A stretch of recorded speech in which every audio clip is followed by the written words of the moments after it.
Welcome to Flat Earth Debate, Uncut and After Show. I'm your host Nathan Oakley, and if you are new to this channel, or you've not done so already, then be sure to subscribe, hit the bell notification icon and join button to keep up to date with the Flat Earth Debate. If you would like to support the channel, there is a super chat that runs alongside each of these shows while they premiere, and there's also a Ko-Fi, Patreon, crypto and thanks button in the info box below the video. Most importantly, if you'd like to join the discussion, you'll have to wait till we go live because I'm going to be shouting out patrons in the meantime. So a massive shout out of thanks and appreciation to all of you, first of all, who do support me on Patreon, but especially those who support me currently, which is Smith Tools and Purchase, Level Plain Poem, Vitali Z, Colton James, BG, Survive the Spin, FE Patriot, Thomas van der Zander. Let's move this over so I don't look so weird while I'm reading off this list. Chris Wouters, Sea Level Cultist, Mitch Kennedy, Rod, The Name's Burley, Jason Hornsby, JMels24, Unimento, Iron26, Endless, Retro Bill, John Kays, Patrick Gunnels, Banter, Hairy Blade, Mobile Mac 777, Rob W, Del West Watson, Unbelievable Productions, Blue Ridge Ranger, Abraham Mohammed, Skeptic 936, Texas Mike, Chow Young Cat, David Wayne Foster, and Dank. So another massive thank you to all of you for supporting me on Patreon. With that, I'm going to hand across to whoever is in Discord and Google so you can enjoy their dulcet tones while I set up for today's live show.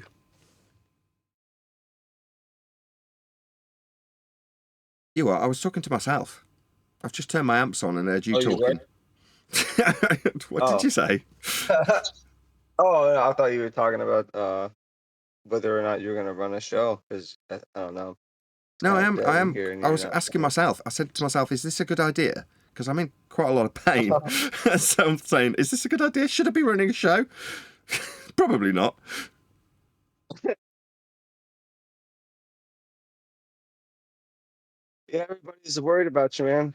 Are you feeling better? I'm all right. At least I know what's wrong. I've got a small gallbladder infection, and I say small. I thought I was dying.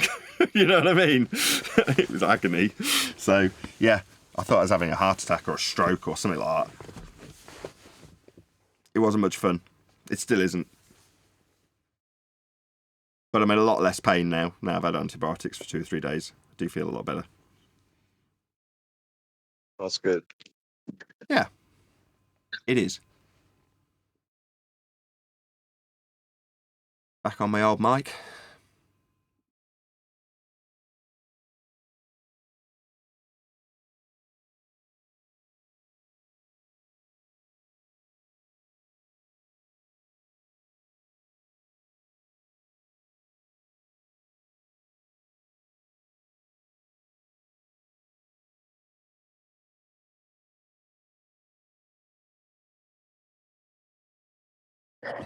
Okay, you must be feeling okay to shoot the link out. Not really, but I mean, I miss doing my show, so I want to do it.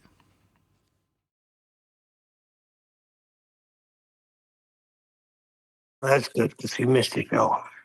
Huey had a show yesterday. It was one I went over to 24/7, and they were talking about refraction.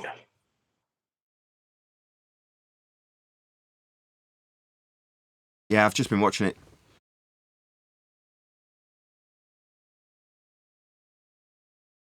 I like the answers I gave. I told them I couldn't care less. What do you want me to do if a globe sticks a picture of Skunk Bay at me? When you know Earth is measured flat, all of this other stuff means nothing.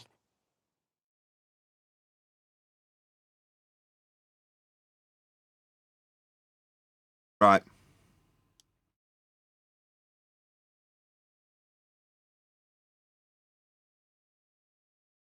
Is that reflected is here? Hey, John. There was 2 things that motivated me to do a show today. One was you, John, with your comment. You know which comment I'm talking about? The one where they were taking a measurement and trying to make it about. I think so.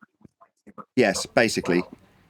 Yeah, that's kind of what I want to, or will end up talking about on the show, I would suspect. So, just general idea of flat Earth, in my opinion, is that they've taken what is just a measurement of Earth in all aspects and turned it into a group, turned it into people. So flat Earth is specifically about Earth being measured flat. That's what it is. But when you hear the controlled opposition shills talking about flat Earth, it's about a group that they've detached themselves from. They've set themselves free from a cult. Like, the measurements of Earth have got nothing to do with you, your belief, the group, a person. None of those things are relevant to how Earth gets measured. But that's the trick, isn't it? Make it about people rather than Earth. Because then it's a group that you can disband. Pretty clever. Very.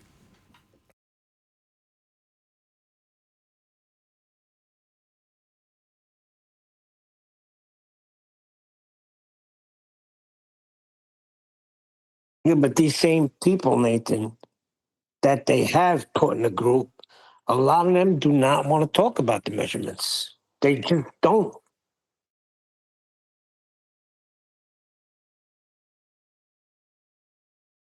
Yeah.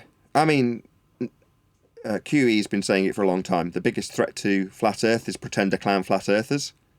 And listening to QE's show, you've got Brian saying, what geometry does this refraction take place in? Over and over and over. That's the point I'm at in the show. Very irritating to listen to. Somebody ignore the question over and over again, answer a different question, moan and cry foul that you're getting muted. It's like, you've been asked 4 times. You know, and you're going to waffle on about how you're being treated. No, either accept that you don't understand the answer, or shut up. Don't keep waffling on about how you think refraction works on a globe when you've been asked what geometry it takes place in. Brian was setting him up and the guy wouldn't bite. We talk about it later on in the show. But yeah, he wouldn't freaking go there because he knows. What, that it'll be flat geometry that describe it? Yeah. Yeah. So you can't argue for a globe using flat measurements of a flat Earth for flat geometry for flat refraction with single medium. It's nonsense. But here we are, with these dickheads giving the globe side of the discussion refraction on a flat Earth. Yep, you nailed it. That's it. Yeah, very irritating to listen to.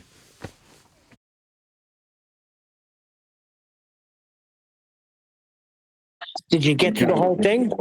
No, I'm only at that bit. It's about an hour and 20 minutes in. It's a 4-hour show, so no. Well, as soon as he gets there, he says the localized plane. So he knows it's the geometry is planar. Yep. He knows it.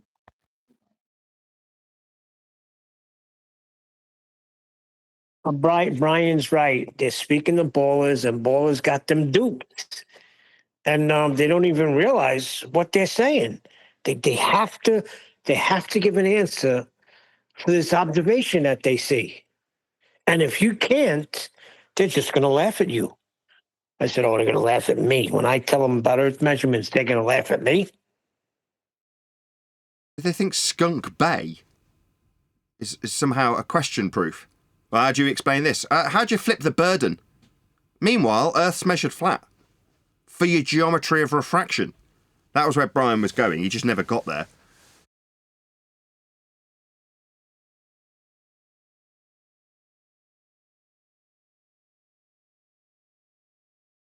Well, some of the arguments I heard after the show were that people learn differently, and That sounds like gin.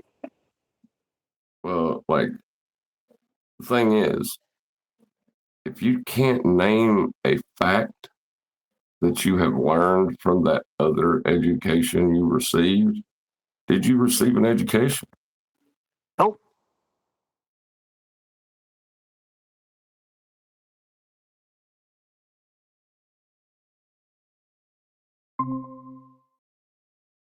Hey, Brian. It's Brian. Then if it's not an education that you're receiving from these other people, what is it? Oh, sorry, Brian. Hey, how you doing? Waste of time. That's what it is. Exactly.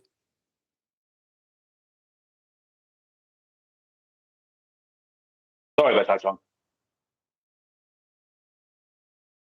Now we're discussing your question that the guy never answered, Brian. Glad you're here. That's Oh, the reason I've started the show. I'm listening to QE's show with you constantly asking him, what geometry is this taking place in? And him going, I'm not saying it can't work on it. You just want to punch the guy.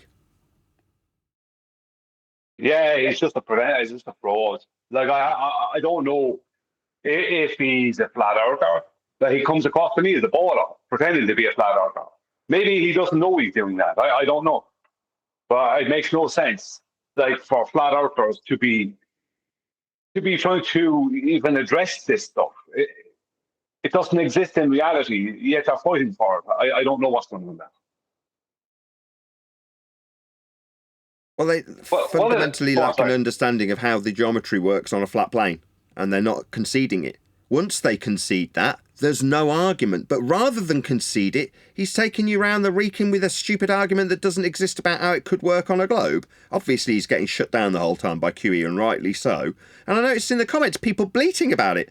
You're like, if you ask somebody 4 friggin' times the same question and they don't give you an answer, it's perfectly justifiable to shut their dumb ass up. And that's what QE did, justifiably so. Well, what you have is, you know, the effects we see in Skunk Bay, the Skunk Bay footage, right? Because that's the best example. That's the one that's used all the time. They're the things. It's those type of effects that, although the Globers don't point, and QE did say that he never has come across the ballers presenting Skunk Bay footage to him in an argument. But it's effects like that aren't refraction. It's in a single medium. It's not 2 mediums. It's not refraction. It's these type of effects that ballers over time have tried to hijack and call their 7 over and greater than 7 over 6 on.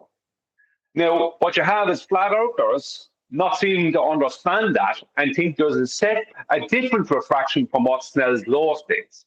Not understanding that what they're referring to is the things we see in Skunk Bay, which are some kind of effects. We're not saying they're not an effect, but they're not refraction.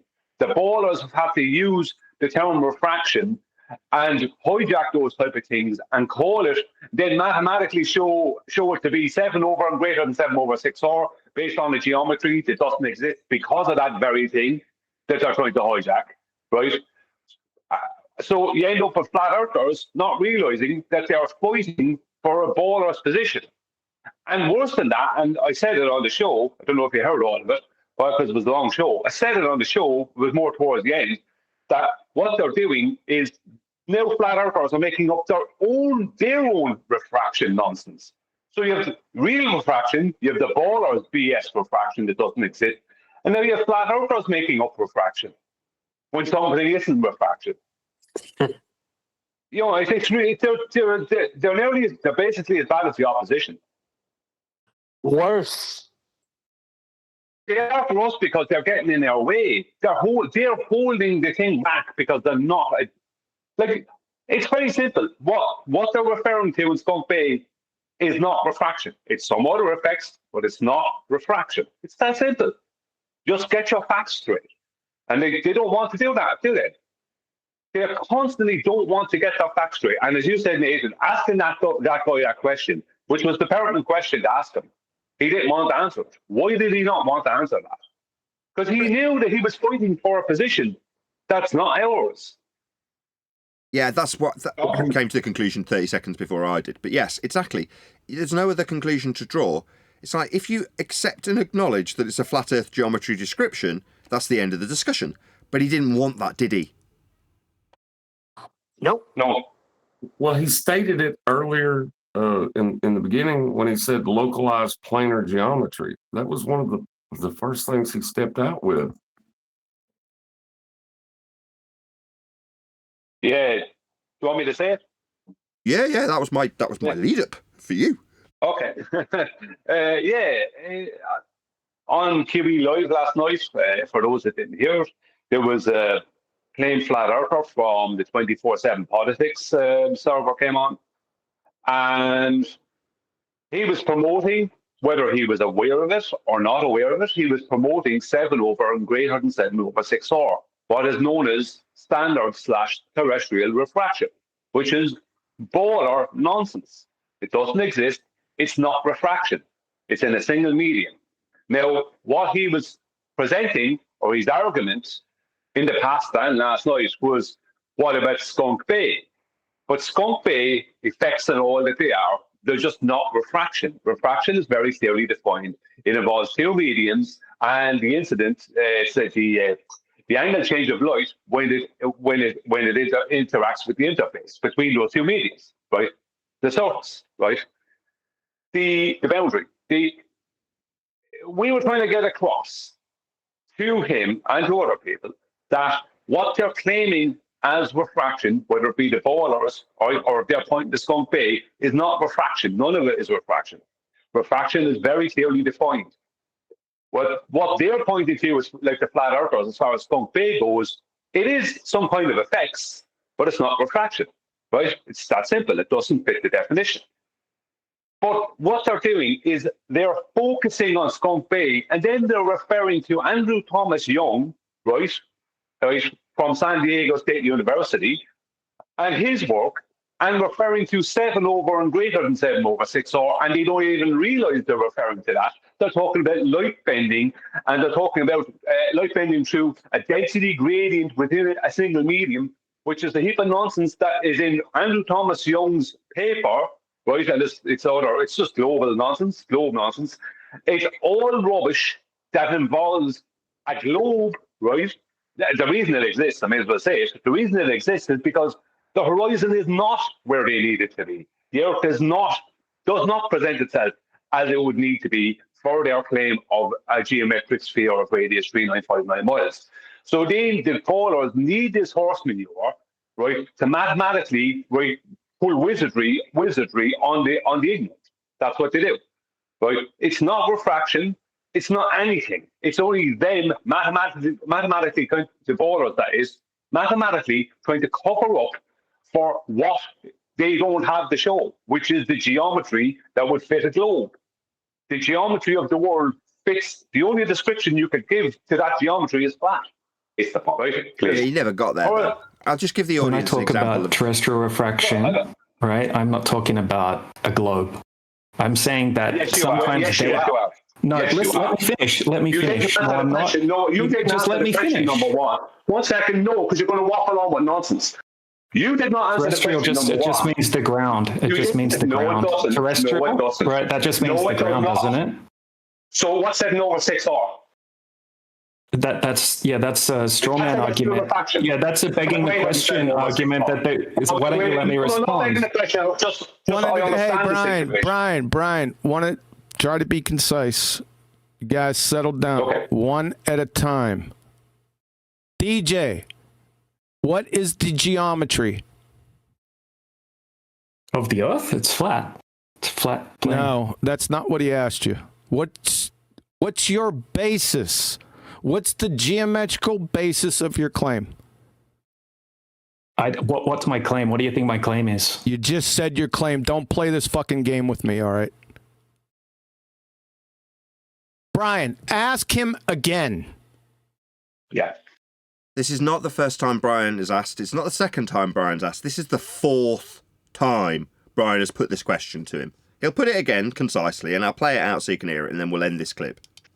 Well, Huey, what is the origin geometry for terrestrial refraction, which is what you're referring to? There you go. No, I didn't say that it's terrestrial refraction, right? If you listen to No, it's not, right? If you let me Yeah, bullshit. I didn't say terrestrial refraction. That's the argument. That's the discussion point. That's what's taking place. Disingenuous scum that you have to deal with on QE's show. Very, very irritating. Like, you're being asked a direct question. You'll answer it in regards to how Earth's measured. It's like, oh yeah, in regards to Earth, it's geometry that's flat. You're like, yeah, but we're in a discussion where there's 2 sides of an argument perceived to be taking place. So just saying that isn't satisfactory. But in the argument that's taking place between globe and flat, you're making a claim on behalf of the globers of refraction. What geometry does that part of that claim in the perceived argument take place? That's what's being asked. Now, why am I having to clarify this? It was done 4 times. It's not exactly subtle.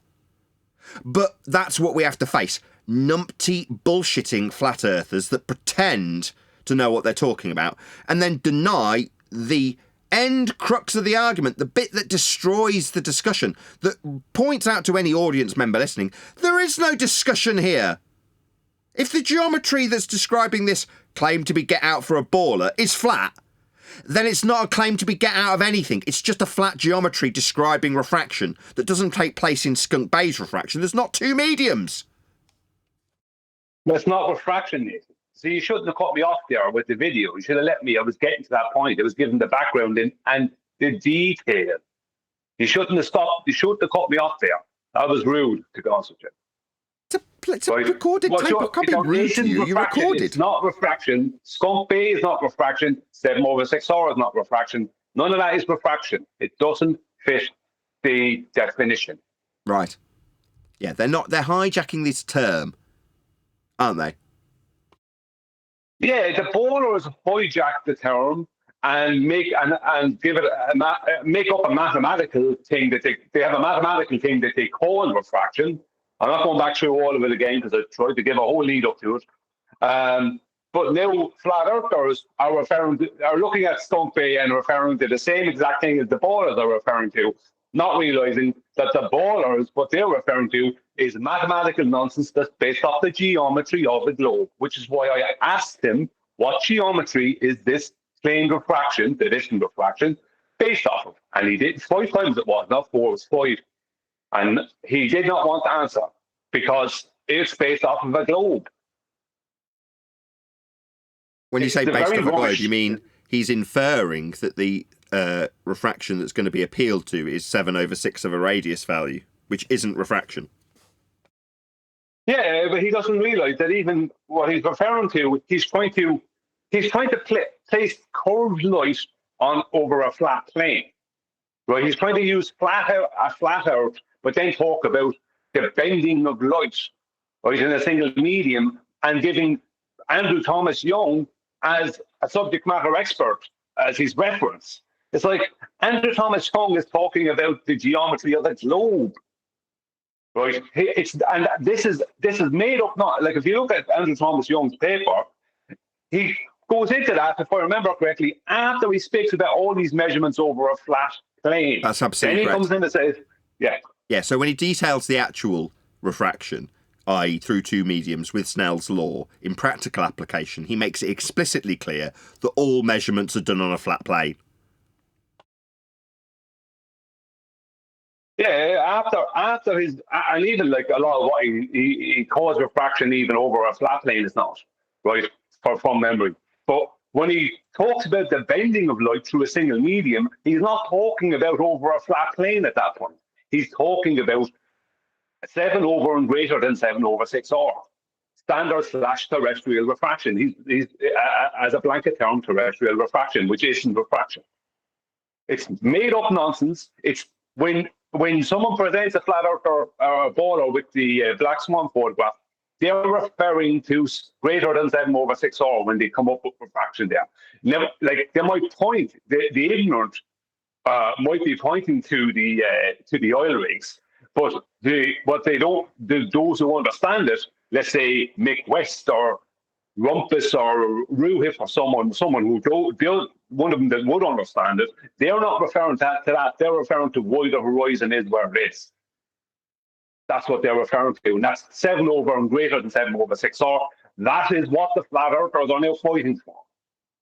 They're fighting for the band-aid that the ballers need that allows them to say that our geometric horizon is only in the maths, which is a complete contradiction. Do you know what I mean? Because not only does it have the word horizon in there, but how can this physical claimed edge, this Earth's geometry, only exist in the maths? It's ridiculous. But that's what they're now fighting for. Well, I mean, how can it only exist in the maths if it's a physical reality, is what you mean, right? It can only exist in the maths. It does only exist in the maths. Earth curve only exists in maths. But if it was a reality, you'd have the measurements of the geometric sphere edge that your 7/6R is based on. You haven't. It only exists in the maths. That is to say, there's no transposable reality from 7/6R into the nature of the world that we actually experience.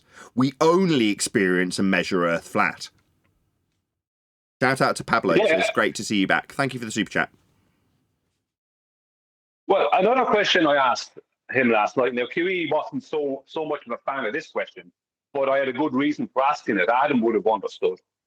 And not saying QE didn't understand, he just didn't want me going there so much, but I asked it anyway. Is that what vector, right, is it in the downward or upward vector? And I have to use up and down for this instance.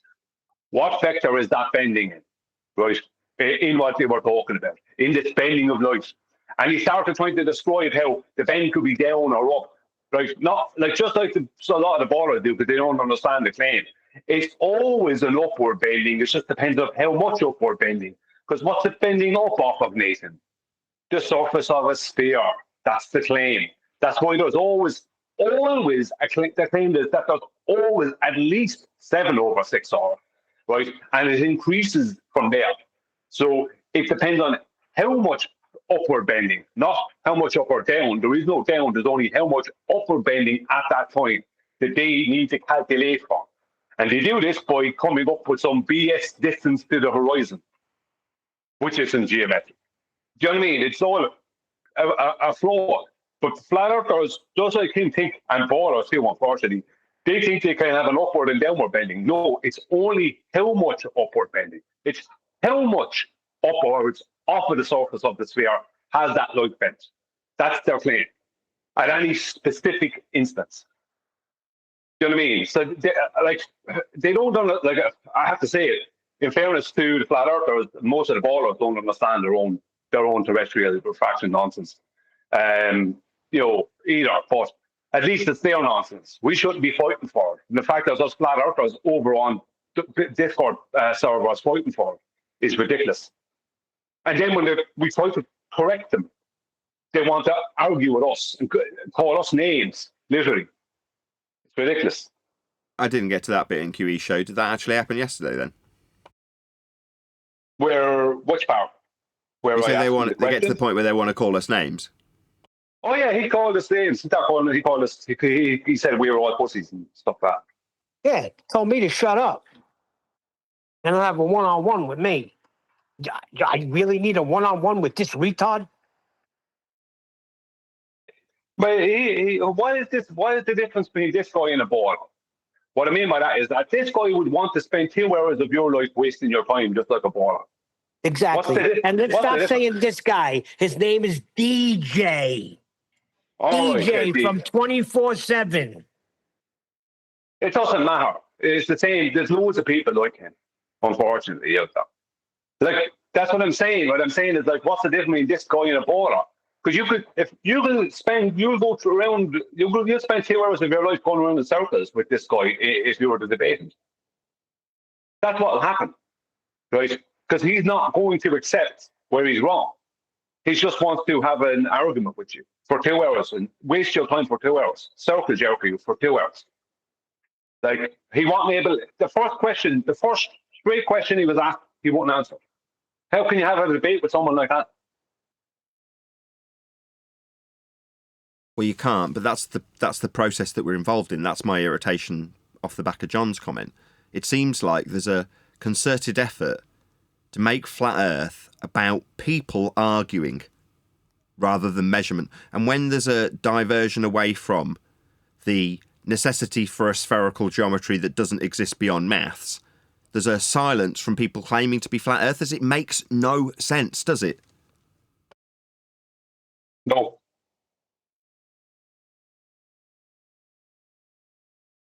Now, I'm not suggesting we should draw any hasty conclusions from this, but by the same token, it is just a source of irritation for us when we're talking about the nature of Earth and it being measured flat. It's just a great source of disappointment or irritation, whatever you pick your poison.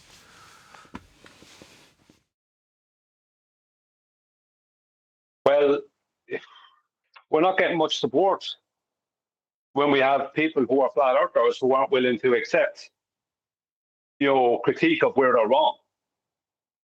You know what I mean? It's a human problem, isn't it? Not a flat versus baller problem. It's a human problem at this stage. I think it's a context problem. People don't realise what the subject's about.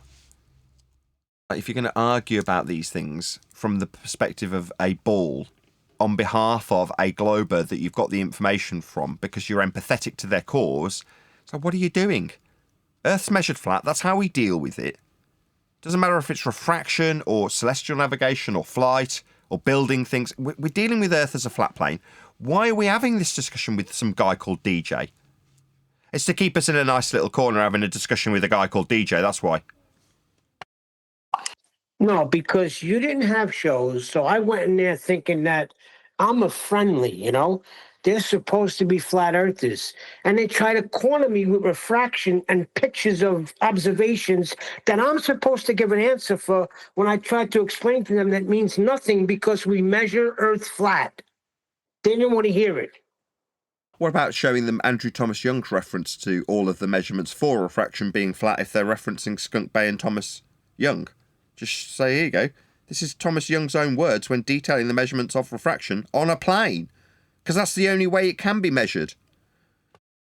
No, they think QE is holding stuff back and he's only releasing certain information and he's holding back on others. They're claiming that QE's cherry picking so let me get it straight. And it's a joke. Their attitude is QE, a man, is holding back information. So it's about QE.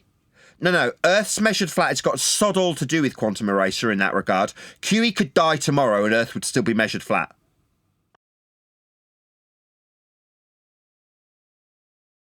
Yeah, but that's not even correct because they don't know what a freaking citation is. The guy's taking something from another paragraph on a different page. No, I just need to throw out a caveat there. I don't think anything from memory that Andrew Thomas Young was referring to is refraction. Because if he's talking about mirage, sinking, towering, stooping, whichever, now even looming, they are effects, but they're not refraction. They've been incorrectly called refraction when they're not. And this is QE's point, right? And the point he's been making for years. Refraction is very clearly defined as versus two medians. Whereas Andrew Thomas Young, even when he's talking about his actual real world measurements, which would probably be temperature measurements in the vertical and that, right? When he's talking about a flat Earth. Then when he goes to talk about a globe, he starts adding in what he's calling geometrical consideration. Right? In other words, he's fudging the numbers. But at no point is he actually, from memory, is he actually referring to refraction at all? Because he's actually just detailing mirage and stooping and stuff like that, sinking, which is not refraction. It needs to be called something different. Me and John had this conversation a long time back at this stage, didn't we, John? Where I don't know, where these things can't be called refraction because they don't meet the definition, and that's QE's point, and it's been his point for a long time. But he's been focusing on what the ballers have been claiming, whereas now the flat earthers are referring to Andrew Thomas Young and then talking about the bending of light. Right? At no point is Andrew Thomas Young referring to actual refraction. He's referring to something and calling it refraction when it's not. And the flat earthers are referring to him and then referring to him talking about the bending of light, which is only mathematics based on the geometry of a globe that doesn't exist. And it's super frustrating. And what did they come back with? QE is hiding things. That's what they come back with. Yeah, constantly make it about the people. Like, we're talking about how we're measuring. Your suggestion of a spherical measurement is a nonsense. It doesn't have any practical application in reality. It only exists in the maths, end quote, the rumpus. Yeah, it does. So what do we actually do with Earth? Well, we deal with it as a flat plane. Oh, QE's holding back information. What? Why is this suddenly about QE or you? Or this DJ guy? Later on in the show, it was a good bit later on, I actually got frustrated. This is after the guy DJ had left him. because Kiwi was playing more of this audio from the Politics 24/7 server, and there was a couple of people talking, and there was a bit of conversation came up about FED and us in general, and one guy said that us denying what they're talking about, basically, us denying it makes us look stupid. It's like what he was actually referring to, without realizing it, is that us denying that 7/6 and greater than 7/6R is happening at Skunk Bay will make us look stupid. 7/6 of a radius derived from a geometric horizon that only exists in the maths. Exactly. Because that's all that 7 over and greater than 7/6 is, right? What is it? It's so when we see the horizon behind those oil rigs, right, at God knows what distance away, they can give it an arbitrary distance because you can't determine how far away it is, and then say it's this distance away, and then do the mathematics, which I've done, and Adam showed me the correct way to do it. Thank you to Adam, right? To show and give a mathematical equation as to how much over 6 order is that day in that place for that person. It's Band-Aid, right, to cover up for the geometry that they have no measurements for because it doesn't exist. And now you have fat outers saying that we look stupid when we deny that that's happening at Skunk Bay. Or that we're denying that Skunk Bay is refraction, when it's not refraction, and that's not happening because that's mathematics based on the globe. Sorry, Nathan. Well, I was just going to say, meanwhile, all of the distance measurements, the altitude measurements, everything about this in terms of the description is all flat. To argue that we've got 7/6R. We first describe linear, flat measurement distances, elevations off a flat plane. That's what we're doing. Well, there's no globe without the latitude and longitude grid being hijacked. You can't. That's a two-dimensional grid that's measured over a flat plane, right? So you acquire that first. Then you can't navigate the globe without the Vincenti and the formulas. Vincenti, if you want to turn it into an oblate spheroid, and what's the other formula? John, you spoke about it with me many times. Haversine, yeah. If you want to treat it, so you have a choice. You could use the Vincenti and treat the Earth as an oblate spheroid, or you can use the Haversine and treat it as a perfect sphere. Right? Do you know what I mean? Like the Haversine, when did that come up? Well, you convert it though. It's a conversion. It's a tool for converting to sphericity. Yeah, I mean, of course. Yeah, it helps with the conversion from a flat map. Do you know what I mean? It's a joke. Like the whole thing is a joke, but it's what they do. But what's funny is that there's the Vincenti, which addresses an oblate spheroid, and then you have the Haversine, which addresses a total sphere or a perfect sphere. So you can choose whatever way you want this globe / oblate spheroid to be. It can be an oblate spheroid now and a globe later. It's a joke, right? But they require those things before they can even speak about anything. And then they can start making up 7 over and greater than 7/6R. So it's a joke. The first thing they require is the latitude and longitude grid. That's what they require. They have to hijack that first to make their radius. Well, if it was a sphere, why would it be necessary to convert it to a sphere? It wouldn't. Exactly. Yeah, the fact that we're doing a conversion to spherical from the flat maps is then met with the next kicking of the can down the road where they say, well, the maps themselves have come from a sphere. Like, oh, all right. And Brian's already covered this in terms of the latitude and longitude grid. But their maps are ultimately based on flat Earth measurements. Again, converted, projected, and then projected back to a flat map so that they can come up with the excuse that the projected map that's flat started life as a globe. No, it didn't. It started, that would be its genesis, with flat Earth measurements. Those flat Earth measurements then get converted into sphericity, and then those spherical coordinates get projected onto a flat map. Because that's how it can function. That is to say, the only way it will function as a latitude and longitude grid is planar. So it has to get converted back to a flat map. The grid is what we use. The globe is not. The fact that we've had this gerrymandering in between a flat measurement and a flat map that's actually used is just their incoherent get out of jail free card when you put any of this stuff to them. Well, if you take any two opposing longitude lines and you take 90 degrees south on any of those two lines and they're opposing each other, like one directly meeting the other at the center, at the north center, you will have a straight line distance of 21,600 nautical miles. Now, that's the same amount of minutes of degree in a circle because of how it's measured and the fact they're using degrees. That's how it comes out. That's why there's 90 north and 90 south for each. That is longitude line, right? Now, the thing is this.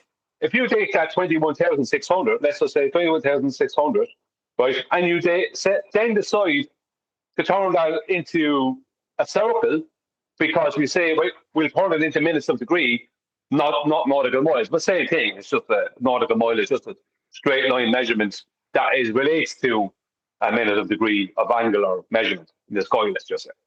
So we then take that and then we get the radius of that and we then multiply that radius by the conversion between nautical and statute miles, and that gives us something close to 3959. Now we have a radius. But a radius of what?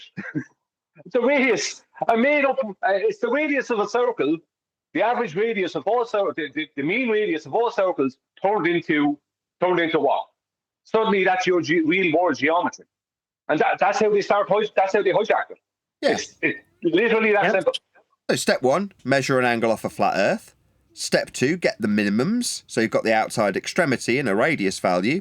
Step 3, turn those angles into a dome around you, a dome of vision, and call that the globe at radius 3959 with your conversion that you described with statute. So it's a dance.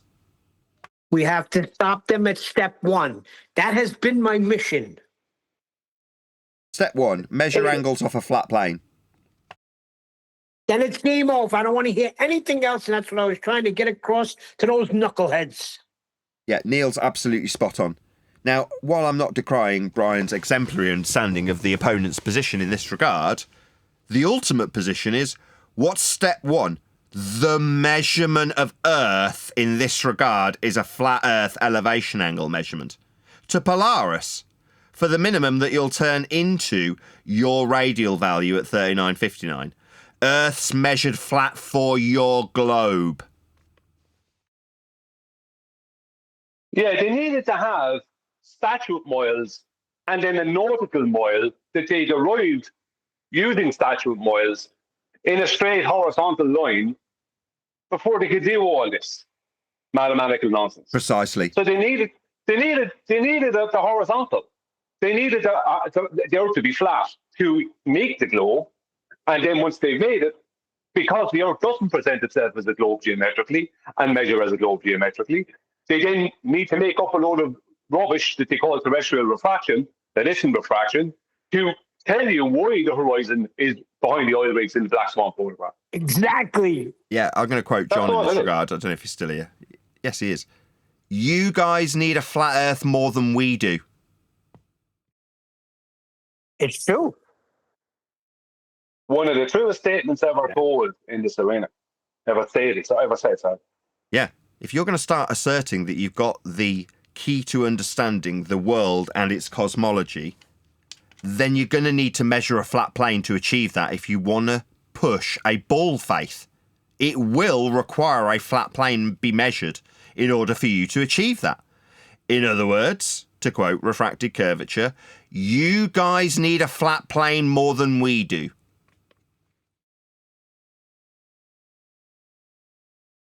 And it's just that we simple. don't make any claims. Sorry. No, you go ahead. I was just going to say, we don't make any claims about the cosmology or anything like that. You know, we're stating the measurements and stopping, you know, because there's no need to move past that. All of their claims require our measurements. to move forward. So yeah, they need it more than we do. But what is ultimately required is us to just be discussing it.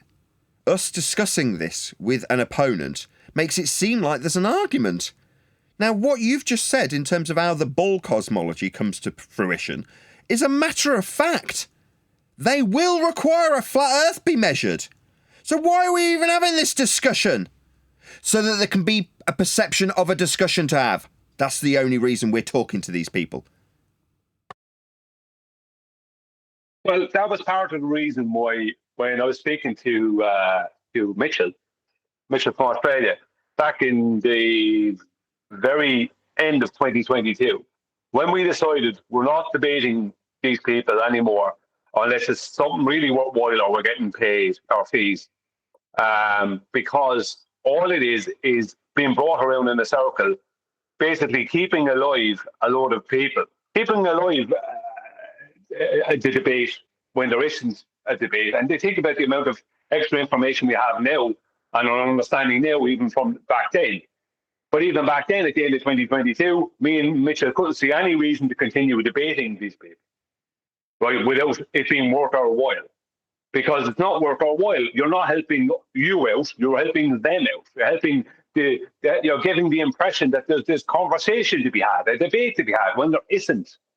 It's just a group of people who do not want to accept that they require they require measuring the Earth as a flat plane to start making any spherical claims. And they want to jump straight past that and go straight to the spherical claims and not address the fact that you have to measure the Earth with horizontals and verticals to the whole Earth before you can even do that.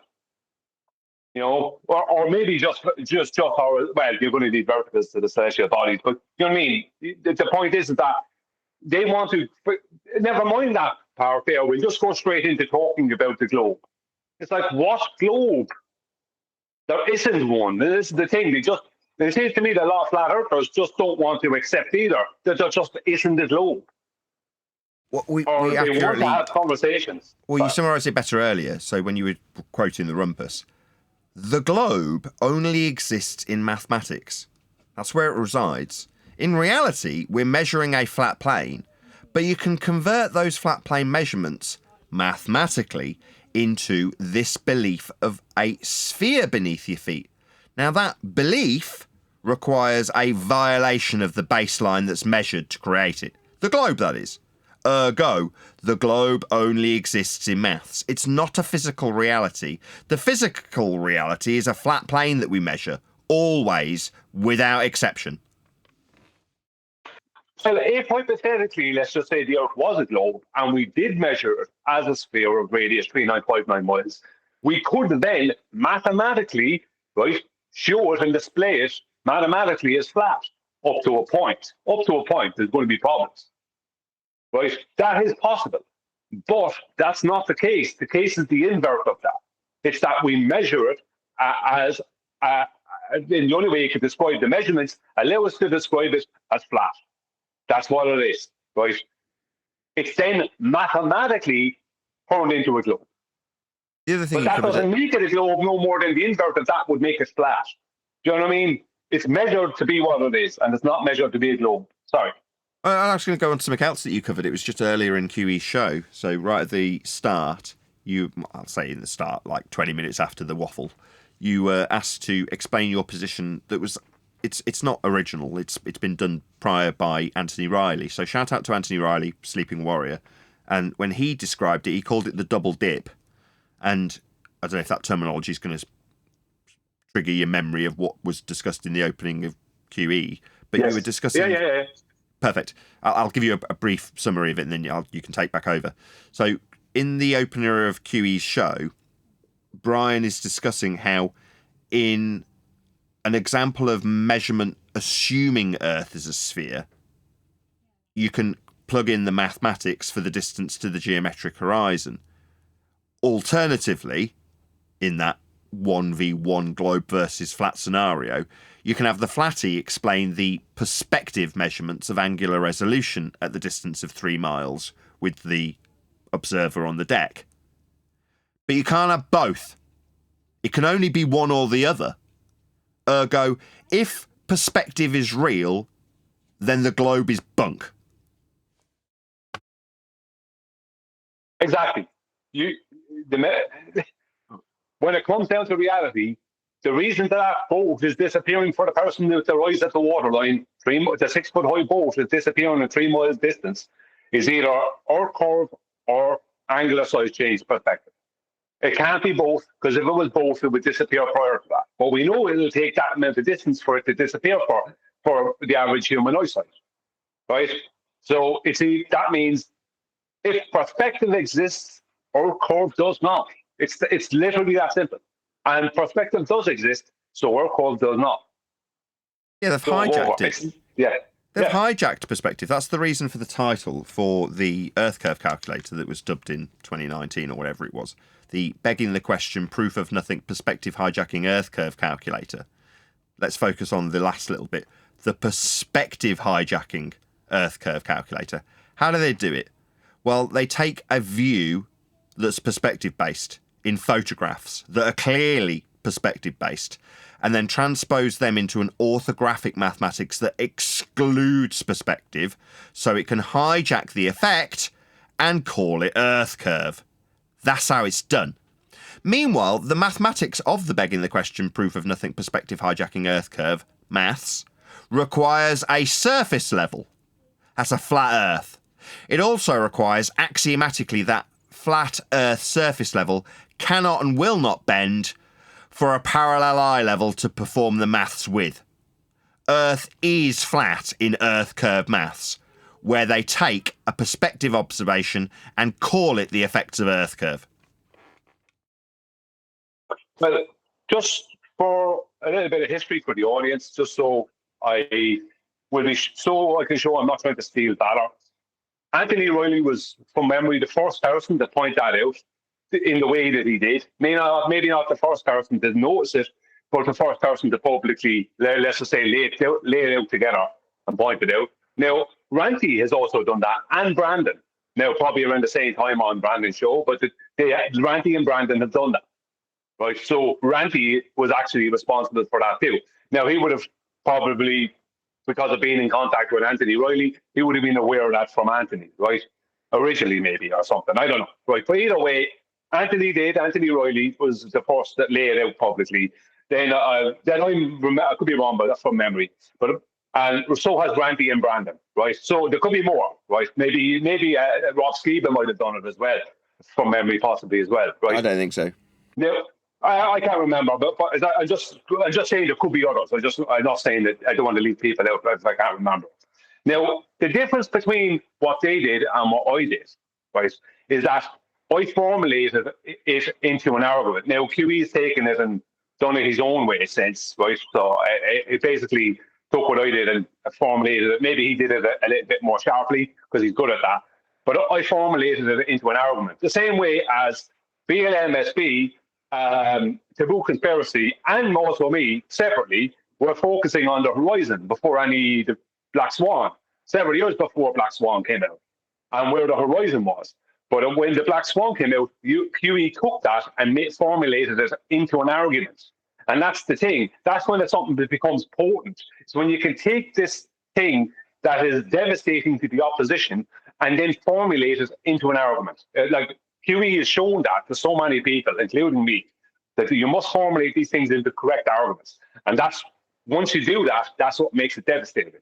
That's why, like, when you formulate that, the angular size thing, the perspective versus Earth curve thing into that argument for anyone, and then anyone with enough, you don't need a whole lot of savvy or education to be able to research that online for yourself and see that what's said is true.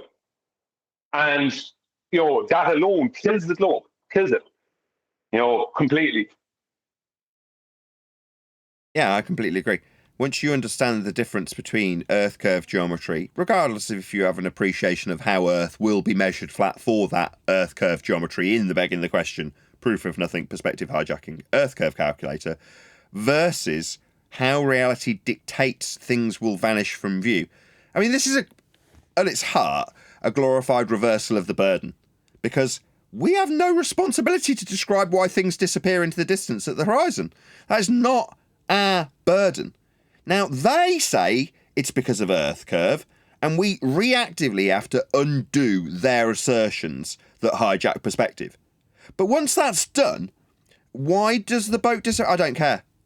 It's not my bleeding claim. You said it was because Earth curve. It isn't. We have perspective.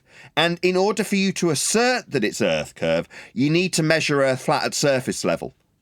And what's that surface level can bend? No, it can't, or it won't be parallel with eye level. And it's there, labelled in your maths, eye level. Not understand what level means. It's labelled and parallel with the surface in your maths. So you will be measuring Earth flat in order to achieve these begging the question proof of nothing perspective hijacking Earth curve mathematics. But ultimately, once you appreciate that you can't have both perspective and Earth curve that only exists in the maths, you appreciate that there can only be one reality, the perspective-based reality that we actually measure. Also on a flat Earth, right, conspiracy cats? Yeah, I'll give you a flat Earth for that perspective. Yeah, you'll have to. That's how it gets measured.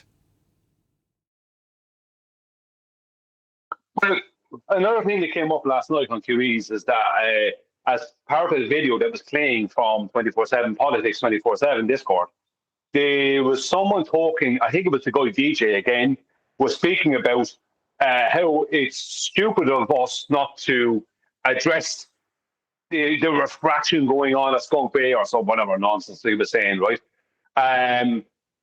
Because we need to be able to explain these observations. Like, what? Right? So this told me that either this guy was total fraud or he is constantly being duped by reversal of the burden of proof fallacies. Because how many times, Nathan, has somebody on the board side come to you and says, explain this observation? It's like, it's not my job to explain that. You have this observation, you make your claim about it, then I'll assess your claim. It's not up to me to explain something for you. But unfortunately, I have to say, for the first few years, we literally had to accept burden of the proof reversals, because we had to start being able to explain these things to make any argument. Because if we didn't do something and start saying, like even Ranty, I'll even say, even when he had to point out that no, what you're calling our curve was actually just inferior mirage, because they were calling it our curve, inferior mirage, our curve, up until mid-2016. Right? Up until that point, they were calling it our curve. So until that we explained what it was that they were calling our curve, and we showed it to not be our curve, until then it was our curve. So they put you in a position where you have to sometimes actually address their bullshit.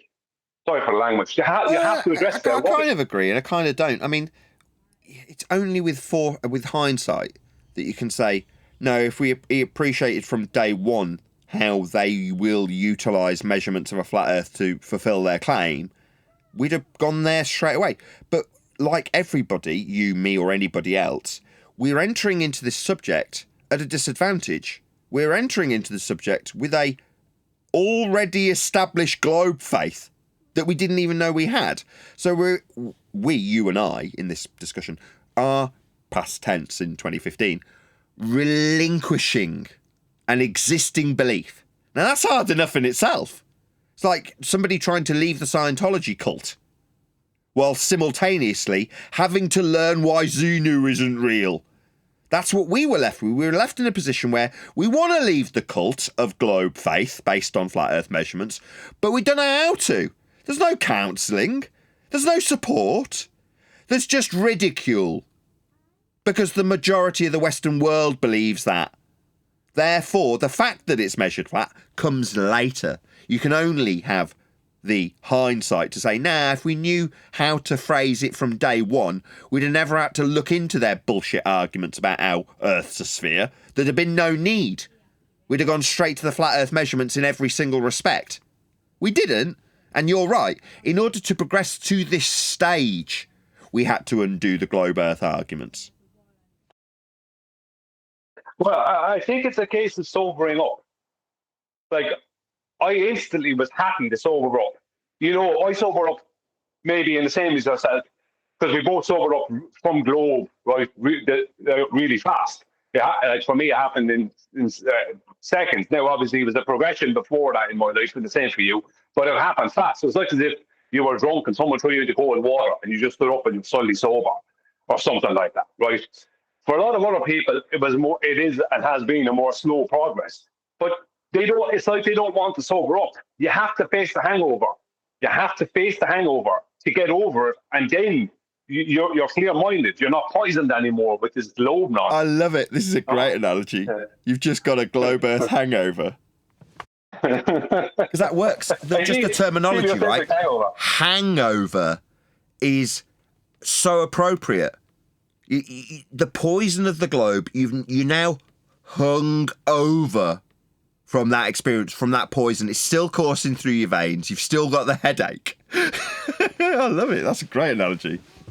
Hangover. Yeah, because you can't think straight, can you? If you're not thinking straight when you're thinking globe, because you're not addressing reality the same way as if you're drunk. You're not in reality.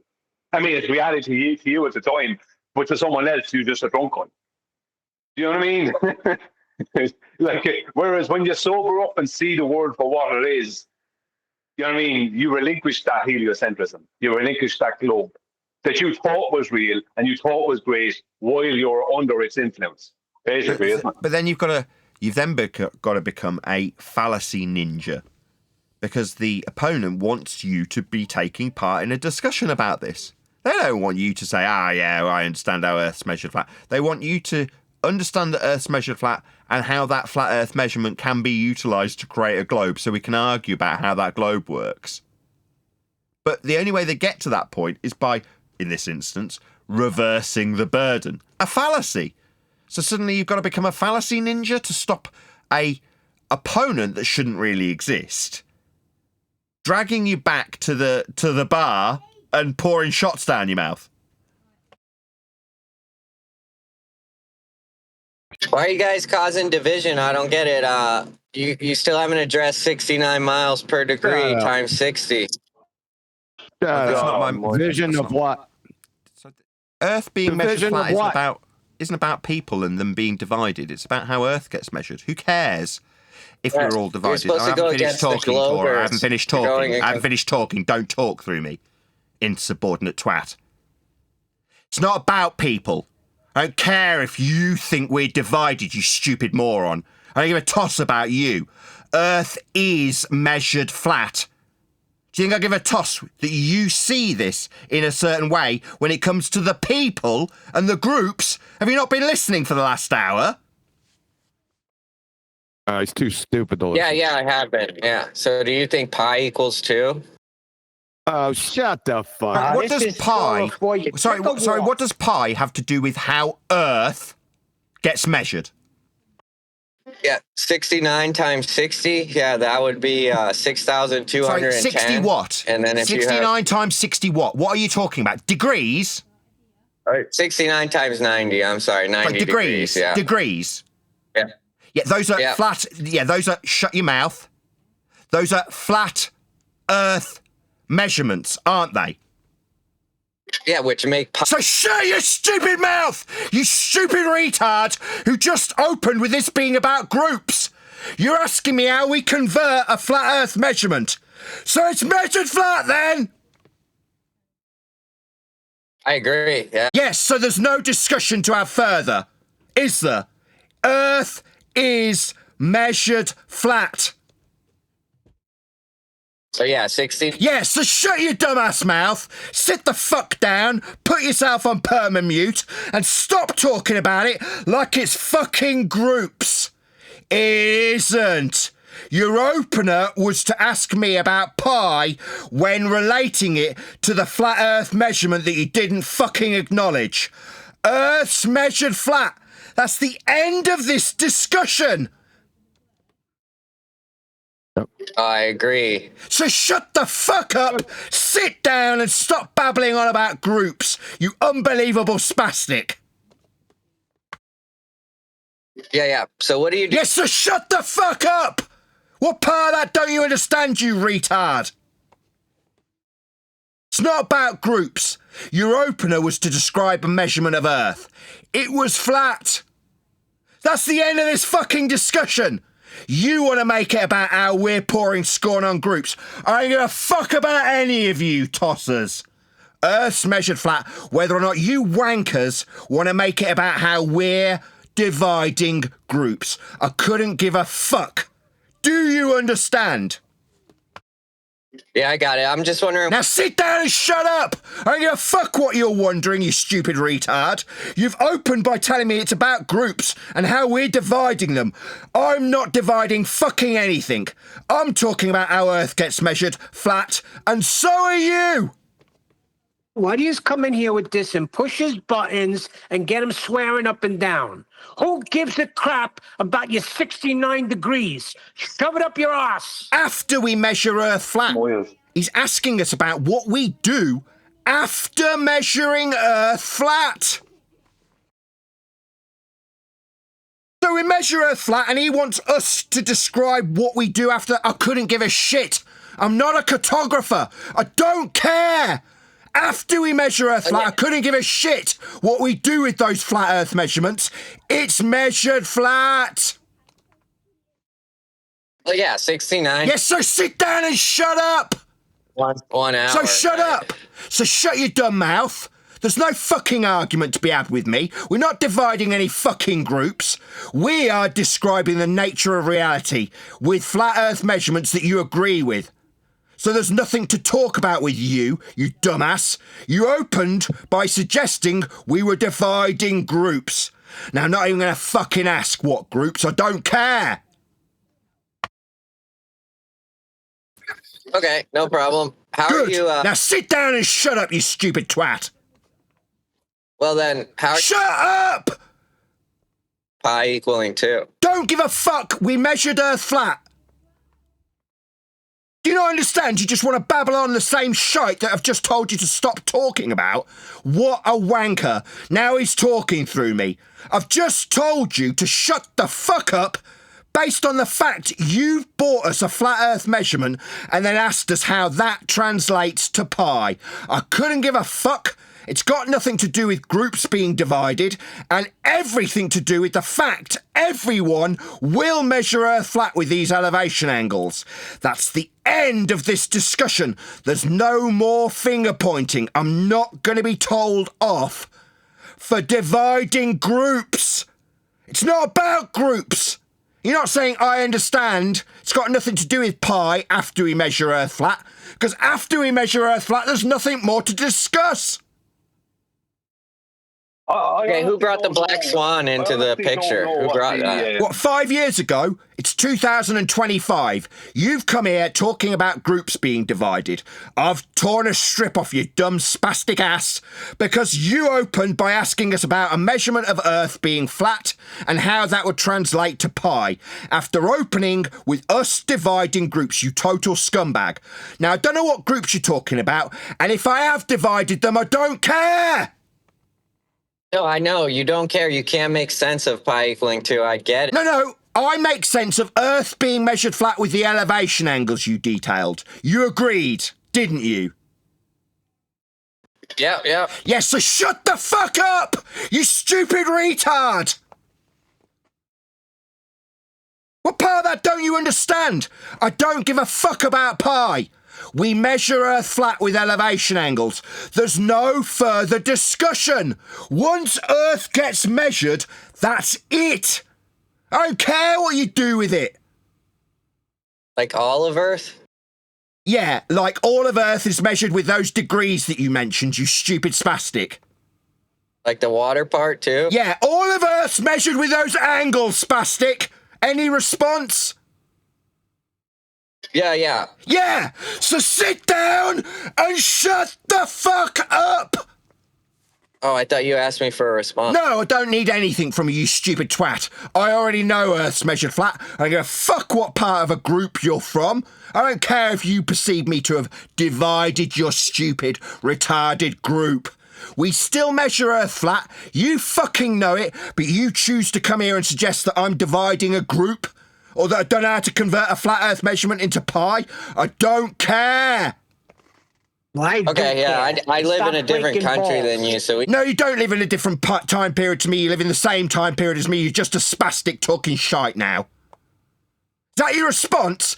We measure Earth flat and you want me to argue with you about how we deal with those flat Earth measurements we've made that we both agree on? But you say you live in a different time period. Non sequitur retard rebuttal from a spastic. I would say you are... I don't give a shit what you would say. We measure Earth flat. You measure Earth flat. You've come here to cause trouble, to suggest that I'm dividing a group. No, I'm not. Are you suggesting that I'm dividing? I don't give a shit what you're doing. You're an inconsequential nothing to me. Yeah, except 69... No, not since 69.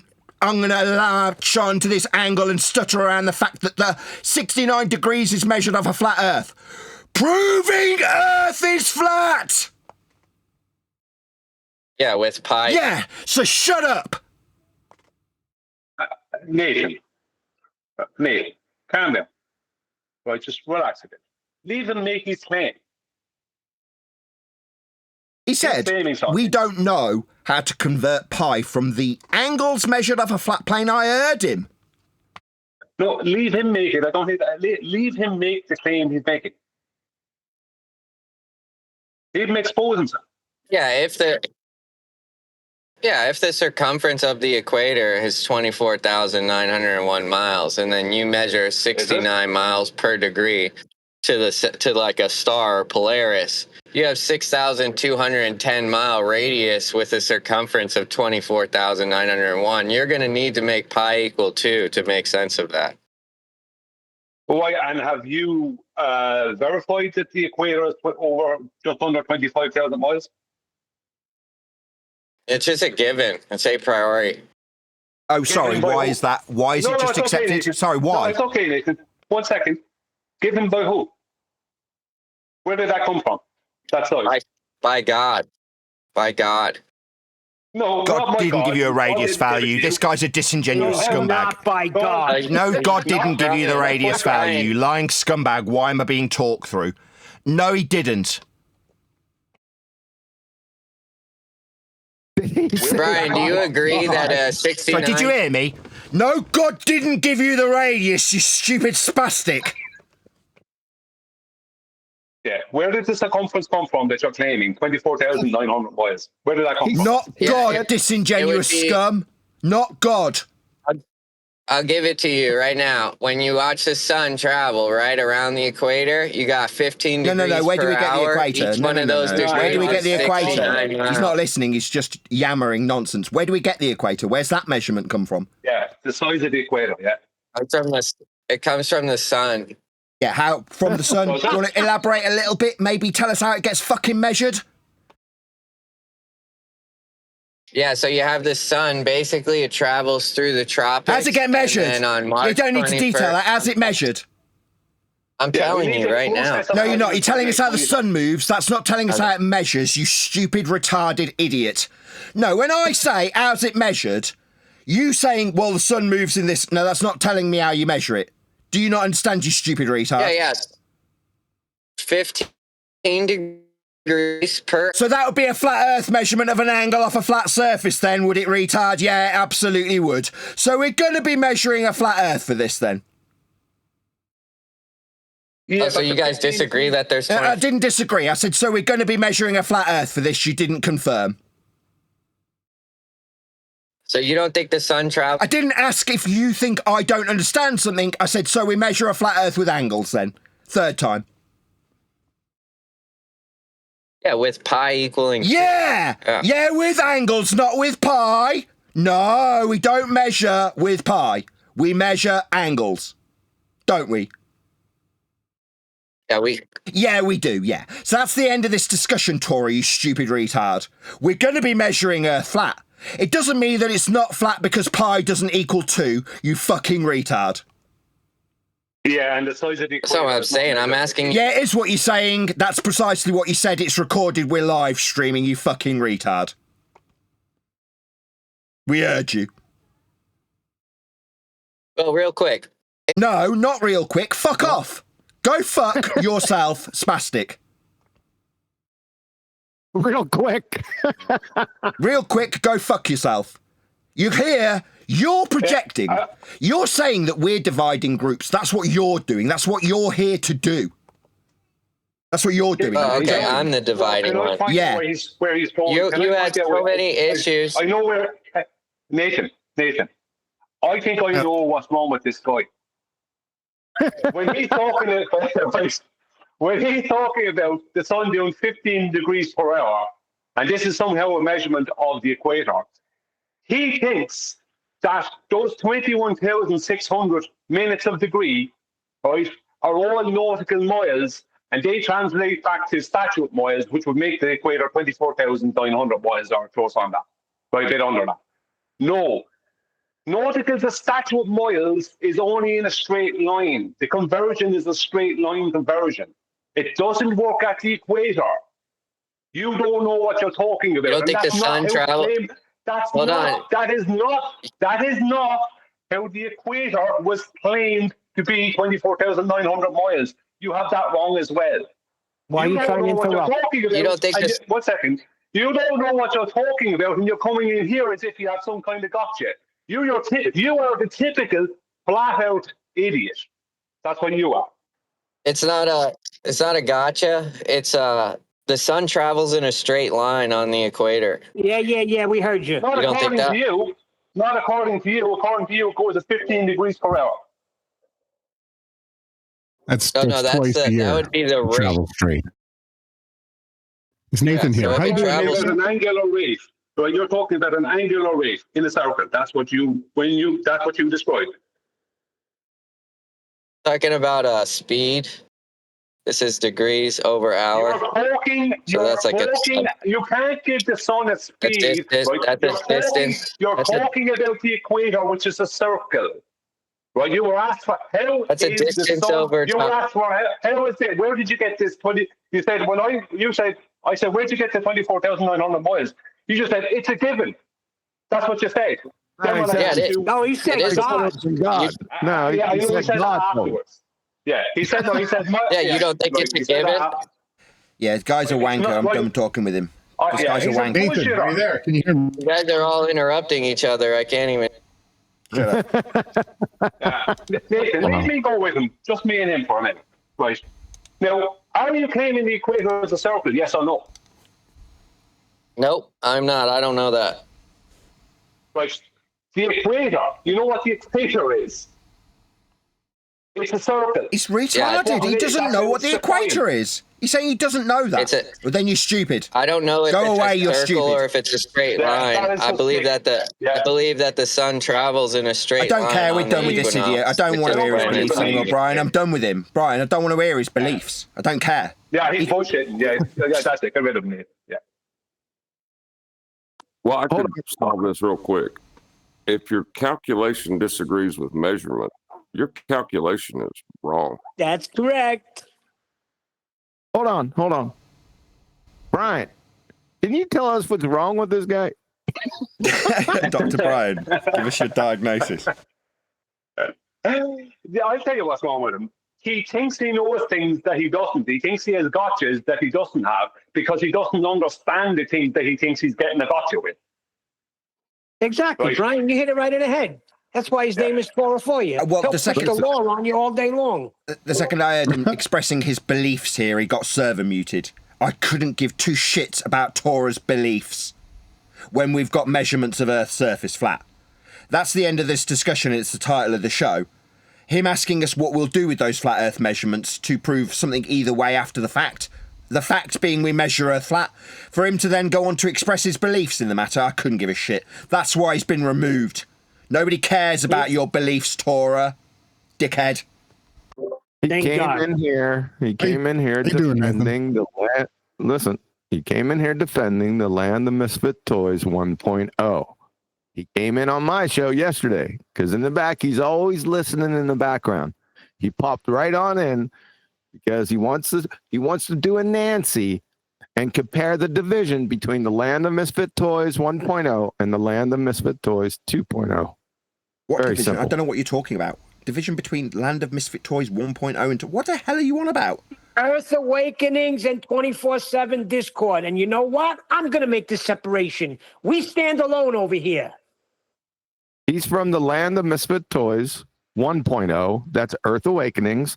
And I labeled Politics 24/7 the Land of Misfit Toys 2.0. I see. Tora popped on my show yesterday. Didn't you hear it? I'm only up to the hour and 20-minute mark.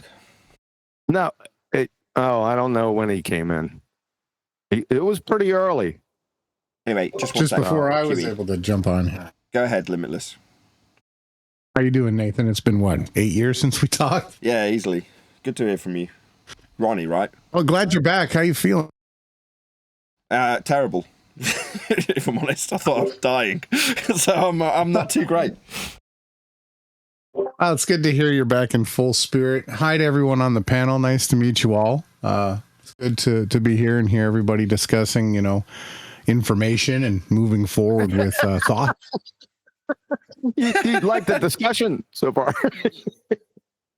I like your sense of humor. Yeah, I've heard these guys talking about the degrees and the angles and dividing pi and all this other stuff, and I've listened to all the different arguments, and I agree with what you guys are saying here, that Earth is definitely measured flat. Obviously, all the properties and mechanics of our reality show that the Earth is a fixed stationary plane.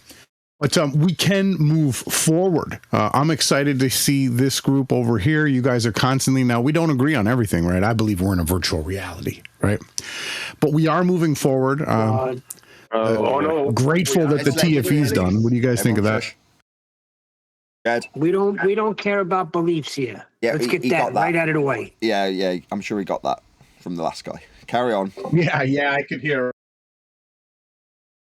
Well, at the end of the day, it's like I said, I'm just looking forward to see what you guys. So the book, I'm waiting for the book. We're excited. Jason of Awake Souls and I we're going to get it. We're going to read it.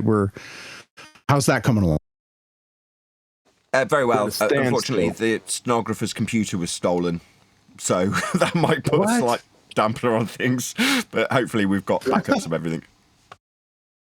Yeah, I'm looking forward to that. I'm always looking forward to, people pushing the boundaries with the content. Like I said, I'm grateful that the TFE thing's over.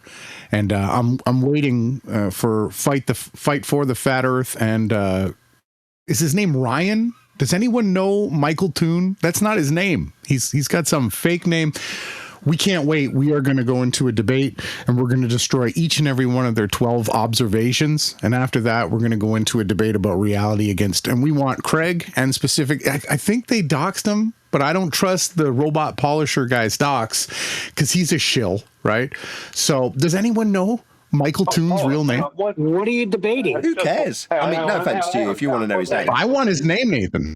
Why? Who cares? He's just some guy. Do you really care? Go ahead, Brian. I just want to know, before Brian, right, do you actually care? Or do you just think you care about who this guy is? Because he's just some guy.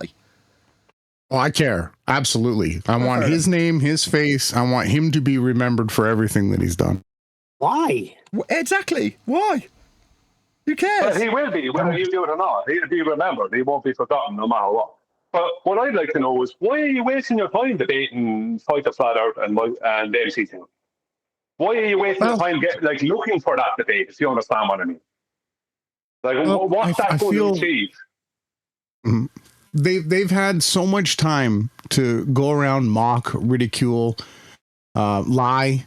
All they do is misrepresent things and use gotcha tricks with, I call them mathemagic. So you can do card tricks with cards, right? You can stack decks. You can do all these different illusionary things. And I'm looking forward to exposing every single one of them that they've done. What you're calling gotchas are retard gotchas. They're morons. Why even deal with them? And back to Neil's point, what are you debating? So the first debate's going to be, it's a 3-part structured debate that we've challenged them on. First one is going to be, we're going to debunk all 12 of their observations. You're going to debunk observations. Is that so the final experiment did 12 quote unquote experiments that weren't. You guys know that. You guys ripped it to shreds. Relax, right? And let Kiwi talk. Is it possible to debate objective topics? No. Is it efficacious?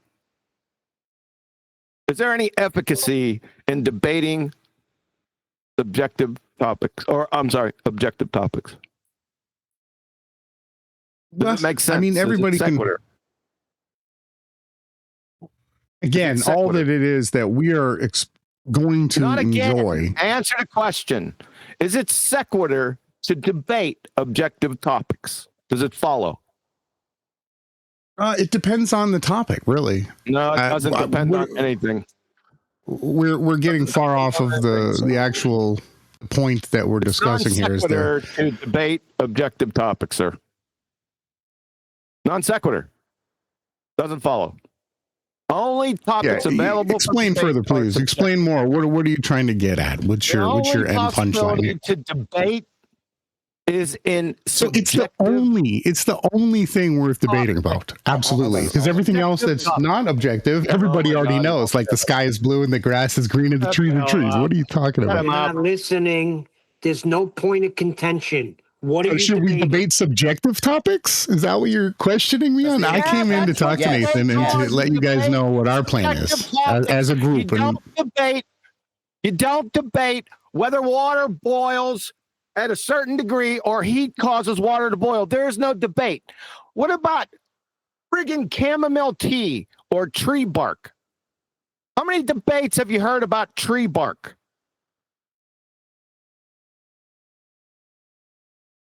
Get it? Yeah, probably not. I'm not interested in tree bark.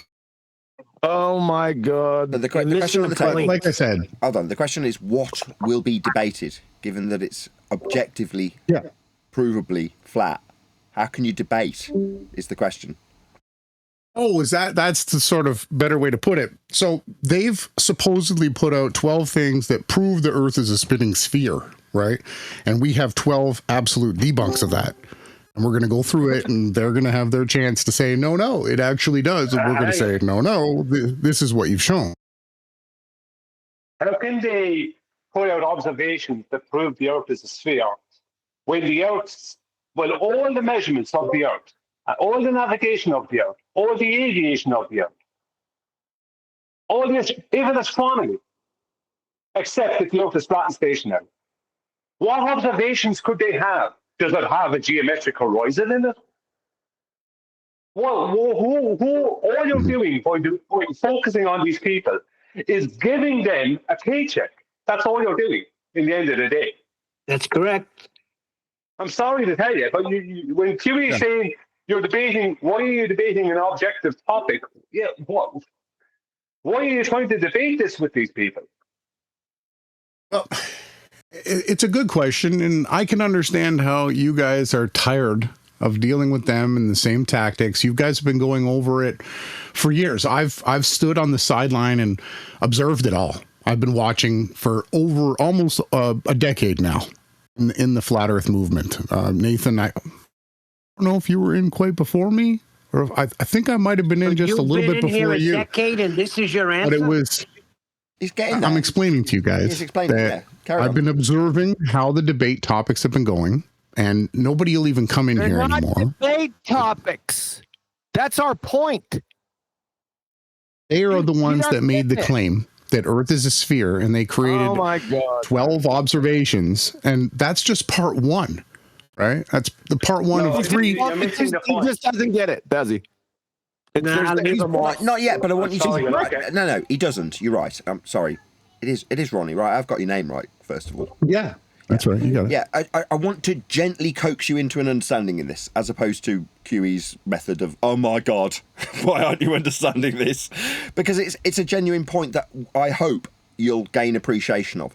Now, I can tell, without being too rude, that you don't understand it, and that's perfectly fine. In terms of what's being communicated to you, it's the lack of acknowledgement that it's not debatable. You're just not saying those words, so you're getting lots of grumbles from people on the panel.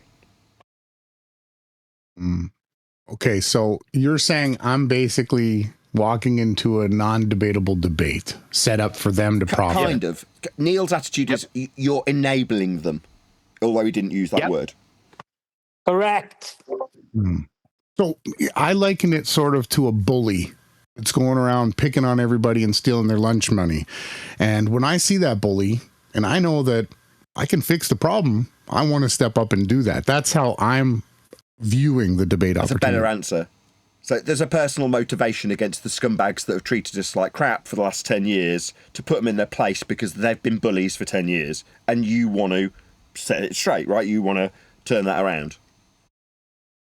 Basically, but it's also the knowledge, the information. So when someone does the card trick and you can see, oh, he's palming the ace of hearts, you got to tell everybody this guy's palming the ace of hearts, right? That's basically it. Just one sec. There's a problem with that. That was over in 2016. There's a further problem. You're talking about appealing to their audience and showing them that he's got a card up his sleeve, metaphorically speaking.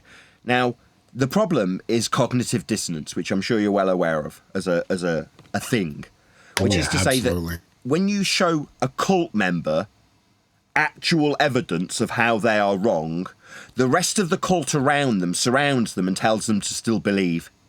So you can show their audience that there's a card up his sleeve, and they will literally turn around to you and tell you that there isn't, while it's dangling out of his sleeve.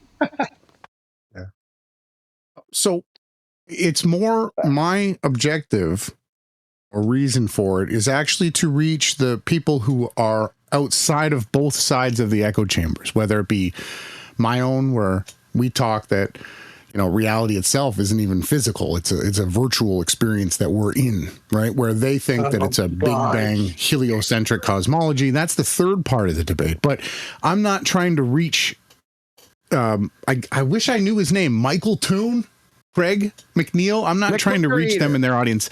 They've got some of the most disgusting, possessed cult members that I've ever seen. There's none that even come close to these groups. His name is McBooger Eater. That's what his name is. Eater, yeah, I wouldn't doubt it. I mean, he's been filleted and fricasseed 5 years. There's plenty of videos on my channel. Why are you going to do it again? Yeah. It's already done.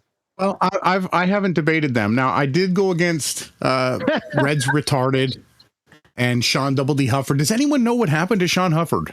You're a brick, man. I asked if Red's, I got blocked. The last I heard of Sean, he was embezzling money. You're a brick. You're a brick, Holmes. Sorry. You're just bricked. Bricked? What does that mean? Go look up what that means. Bricked. You're focusing too much on... can I just say something to you, if you don't mind? You're focusing too much on people who've gotten way too much attention, people who don't have an argument to make, you're focusing on these people who've gotten way too much attention and literally have made a lifestyle out of it. And you're literally feeding into their lifestyle. It's like people just stop focusing on these people as much as possible. Now, I have to say, I have my hands up in the air. I don't want to be a hypocrite. I debated MC Toon sometime last year, I think it was, or earlier this year. Right? Now, it was under circumstances I didn't want to have to do it, but I did it. And I did it only because of what he said when he came back from Antarctica, right? Based off a video I made prior to him going down, to all of them going to Antarctica. The point is that I only did it for that reason, because it was important for what I was pointing out before he went. Other than that, I wouldn't have debated the cut. What's happening is you have what they do, right? Let's just say MC Toon, maybe Red Rhetoric, Fight Flat or whatever. Is they do their best to trigger flat earthers into want to have any debates with them, and then the flat earther has a debate with them, and they have God knows how many people watching their live stream, giving them super chats, and you've got nobody watching your live stream because you probably don't even have subscribers because YouTube won't allow you to have them, and you're not getting hardly any super chats. So financially, they're winning and you're losing. They're going out to the bigger audience. YouTube and whatever other platform is making sure you hardly go out to anyone. All you're doing is one second, Neil. You're feeding the system that is looking to crush you. So are you, Brian. You fed it 12 months ago, you scum. No. Brian had a reason for doing that, and he held up valid measurements for us. All right, number one. Number two, I just want to know what the contention is. Neil, Brian's addressed all of that to somebody. You really want to answer? Yeah, no, go ahead. No, I'm hoping you will, actually. It was you that was addressed it was all addressed to. So, no, I completely understand both sides. I do. I've seen the reason that these guys do it. It's about profit. It's about money. It's about super chats. It's about all this stuff to them. And no, I completely understand that. But for me, so I grew up doing mixed martial arts, and it was great to do the, you can do the moves, the blocks, you can go through the kumite, but there's at a point, I got to get in the ring and fight these guys. So they go around saying that flat earthers can't explain these things like the South Pole, and we can't explain flight routes. And then, so nobody, it's just dead silence there. There's nobody that's coming up with other versions of reality that can actually stand up to them. Right. And that's one of the reasons why we want to debate. Hang on a minute. What you're doing is you're trying to make up explanations for things that they claim to have an explanation for. All you have to do is show that what they're claiming is bullshit. You don't have to replace it at all. If there's somebody here that lives south of the equator, they can see sigma octans in the sky. There's an observation that can be made, and they're saying, "Oh, that's because it's a sphere," right? No, what can be seen in the sky? I don't think you can see that. They say you can see. Well, yeah, it's a void region at 180 degrees south. But like I'm saying, so they'll say, oh, you can't put a map on the ground because Earth is a sphere. Every time you do it, it's distorted, right? Why is it that flight routes use the Haversine formula when they move to the south? There's all these different things. They come in here. Whoa. Calm down. Number one, why is every map distorted? Because they're trying to wrap flat maps around the globe. Yeah, because the map they're trying to base the map on the globe, so every map is distorted because they keep on trying to. So we don't have a correct world map because they keep trying to place all maps on a globe. So the problem is that the Earth's not a globe, because if the Earth was a globe, the maps wouldn't be distorted. We wouldn't even need maps. Yeah. Number one. Number two, what you said about flight routes. Was it? No, what did you say? Said they were not flight routes, but something else you said there. Oh, Haversine, right? Why did they use that? They don't use the Haversine to fly. No airplane uses the Haversine. The Haversine is used. The Haversine is used within their great circle routes, right? Only now and again. What they actually use is rumline distances. And why did they use rumline distances? Because the Haversine distance, because the distances with great circle routes don't fit unless it's exactly north and exactly south, north to south and south to north. Right? It doesn't work unless it's north to south, south to north. Those routes don't work. Those Haversine great circle routes, they don't work unless it's exactly north to south and south to north. Right? And what they actually are is not circles, but straight lines. What you'll be better off doing is actually learning these things. So in the future, with one of these bozos or someone connected to them comes up to you somewhere and tries to say, what about this thing? You can publicly put them down because you have the information. When they say that the Haversine formula is constantly used by airborne, it's not. That's not true. They're using rumline distances, not great circle route distances. The only time great circle route distances even match rumline distances is in very short distances. They don't match on big distances. So let me ask you this. Actually just all... They actually use coordinates, right? Let me ask you this, right? How come the rumline distances are greater than the great circle route distances, and they have to use rumline distances, right, 90% of the time and more? How can the Earth be a globe if the rumline distances are greater than the distances possible on a globe, which would be great circle route distances? How is that possible? That's a good question. So I completely agree with what you're saying. The getting into the pig sty with pigs, they're only going to out-pig you, right? Is what you're saying, basically. Why go into an argument and fight them on things that they've created, right? Which is, I agree with your point. Like, this is how they're able to go around and mocking and belittling, but when you actually can see through the disinformation. So one of the other big parts that I want to bring up is, so Craig McNeil's been going around saying that he has the information that proves the NTSB data is flying around a sphere, which is crazy because anyone that's ever flown out, it's just crazy. You guys have done a great job over here dealing with that NTSB data. I think it's one of the best flat earth arguments, how planes fly. I really do, because they're not dipping their noses.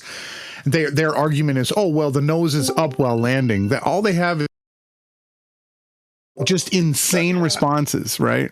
So I'm excited because Craig is going to bring out, he apparently says he has the data that I'm looking for that shows that the planes are actually flying around a sphere, which is hilarious. Well, I asked them, did they use this data? How this data turned off then for takeoff and landing? For descent, sorry, not landing, but takeoff, descent, and landing. Like this star supposedly, you know what I mean? It's a joke. Yeah, so he doesn't have. Well, no, let me tell you something. Craig doesn't have what he's claiming to have. Craig is a lawyer. He's a bullshit. He doesn't care. He'll say whatever he needs to say, right, to get someone into a debate with him, so he can make money. He doesn't care. He doesn't have what he says he has, because what he says he has doesn't exist. Craig's a professor of physics. What they need him to do. Craig's a professor of physics. They don't lie. He keeps saying he's getting his legs cut off. All he's done is lie. I even have my mom's involved in this community. Her name's YD. She's a very active flat earther. You should have heard and seen the things that they said to her, and she was basically just questioning some of the things that they were, saying that weren't true. So you guys here, I've been waiting a long time, and I hope to join again. So the few things that I really, really like that you guys have done here is the NTSB data. It's very strong. Measurements of Earth on a local level being flat, that has to be one of the best concessions that I've ever heard. Who was it? Fireman Dan. Fireman Dan. I could not believe you guys were able to get them to admit that locally that Earth is flat. That for me is one of the biggest victories I've seen in the past decade. They've been admitting it for years. It's how Earth gets measured. The guy who opened before you was making it about groups. And I'm going to do the same with you, which is to say, who cares what it's perceived to be by Craig and his group, or even us? Yeah? How Earth does get measured will never change. When we're all dead and there are no groups to speak of, Earth will still be measured flat. Yeah, absolutely. That's one of the best arguments, if not the best argument I've heard. And again, the NTSB data, how planes fly. And then there's just like I had said before, we are willing to go further. So we want to understand how there is what seems to be two celestial poles. Well, it basically seems like we're in an environment where the luminaries in the sky rotate around each of us. I'm not saying we all have our own view. It's like we're in a collective virtual reality, and I'm trying to further my, understanding of it. That's what my passion is. How can you make any argument about the sky? You have no connection to it whatsoever. Whatever is going on up there does not match anything in our terrestrial world. You can't make an argument. I go out and film it, right? We've got drones, P1000s. What does that mean? What does that mean? It doesn't mean anything. No, I'm measuring the observations, and it's amazing. If you get out a camera.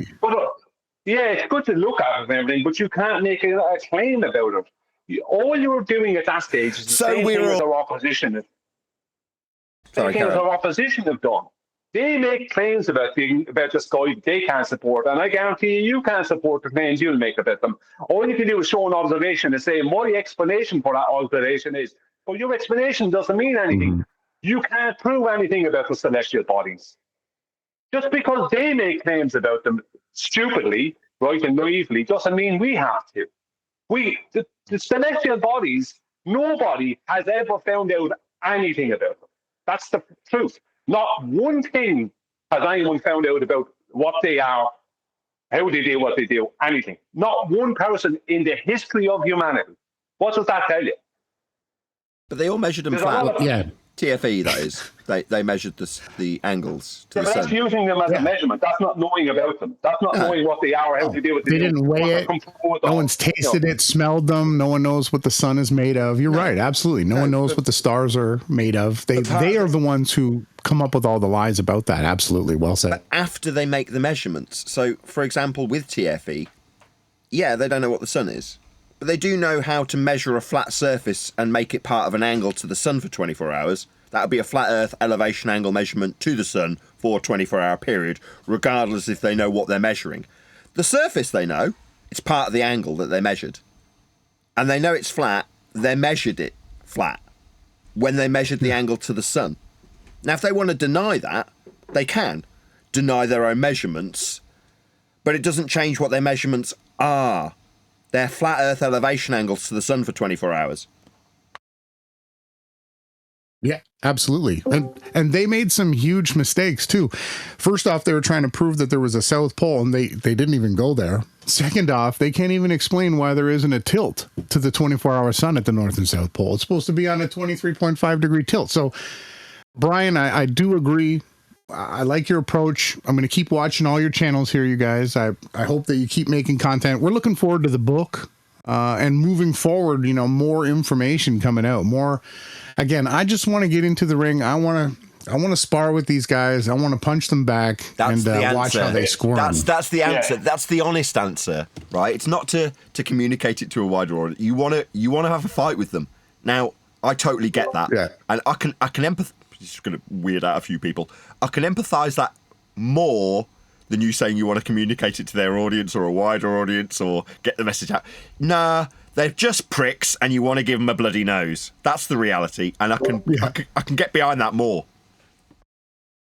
They might have their answers, but I'm going to make sure that I punch them in the mouth as hard as I can, at least once. At least once. That's all I want to do. Dead. I can't relate to that. I can. Yeah, I can. After being no, it depends on how he comes. Years. He's got to come strictly with measurements. Otherwise, you're going to make a fool out of everybody. I did that for 8 years, you glue sniffers. Yeah, I know. Someone else. Nah, it's going to be pretty concise. We're not going in there just haphazardly, you guys. Every single thing I say will be logged, chat boxed. Everything is going to be typed out. It's going to be fun. Make sure you guys tune in. Hold on. I can't say one thing. Do not let them skip past step one, because that's what they always do. Do not hold them to that. Right, Ronnie. But that Earth is measured flat? No, they have to admit that. Yeah, absolutely. That's step one. Well, they measured it. Right, do you want to do some plugs? Do you plugs for your channel and stuff? Yeah, well, you can find us. I've been kicked off YouTube. I got kicked off about, 4 years ago. But we do podcasts on Awake Souls YouTube channel. You can find us there. Most of the audience here knows. You guys have heard of us. Jason from Awake Souls, Laufenberg, and I'm Ronnie Harris from the Limitless channel. And I also do a Rise and Grind weekly show. I go through the news and I bring out like 9 brand new songs in multiple styles, genres every Sunday on Rumble. And that's the Limitless channel. Thanks for having me on. Like I said, it's good to talk to you, Nathan. It's been like 7 years. Easily. Cool. Well, in the meantime, thank you for that. And obviously, hopefully one of the mods will put some links to the channels, Awake Souls channel, so they can see you actually broadcasting on YouTube, in spite of the fact that you've been kicked off, which is unfortunate. But we're going to hear a bit of Simon Dan to round out this live show, and then I'm going to ask anybody who's watching on either Nathan Oakley 1980 or Nathan Oakley Premiering Streams to stay tuned. All clear. Earth's flat. We checked. That's how it's measured. You don't only measure Earth flat. Measured flat. There's no way I'd be getting away with it if it wasn't the case. Everybody would be casting me down, but they're not. What are they doing? Well, Dan's agreeing with me. Simon Dan. It's not only measured flat. On a local scale where curvature is negligible, 50 kilometres is nowhere near far enough to start using spherical trigonometry. Now, you mentioned surveys. And yes, local land surveys use flat approximation for convenience. And with that, I'm going to say, if you are watching this on either Nathan Oakley 1980 or Nathan Oakley Premiering Streams, then stay tuned, as there will be an after show to follow. Saying, you're better off going off and learning these things so you have the information that shows the borders to be wrong, even within their own claim, because that's much better, to be able to point out within their own stuff how wrong they are concerning their own stuff, that you know it better than them. And that's worse. If you want to persuade an audience that your opponent doesn't know what they're talking about, or the best way to do it is show that they don't understand their own stuff. And then the audience will listen to what you have to say about your stuff. But until then, the audience is hearing both sides, so you must take away one side if you're going to do that. And that's the problem. Most of these people that we deal with, they don't understand their own stuff. And then the ones that do, they're willing to even lie about it at times when they know they can get away with it. Like, they will lie. Someone who understands something in heliocentrism will tell a little lie about it when they're debating somebody who they know doesn't understand it like they do. They'll do that, but they won't do it to Adam because they know Adam understands it. So they won't even bring it up. You're not going to do it. Yes.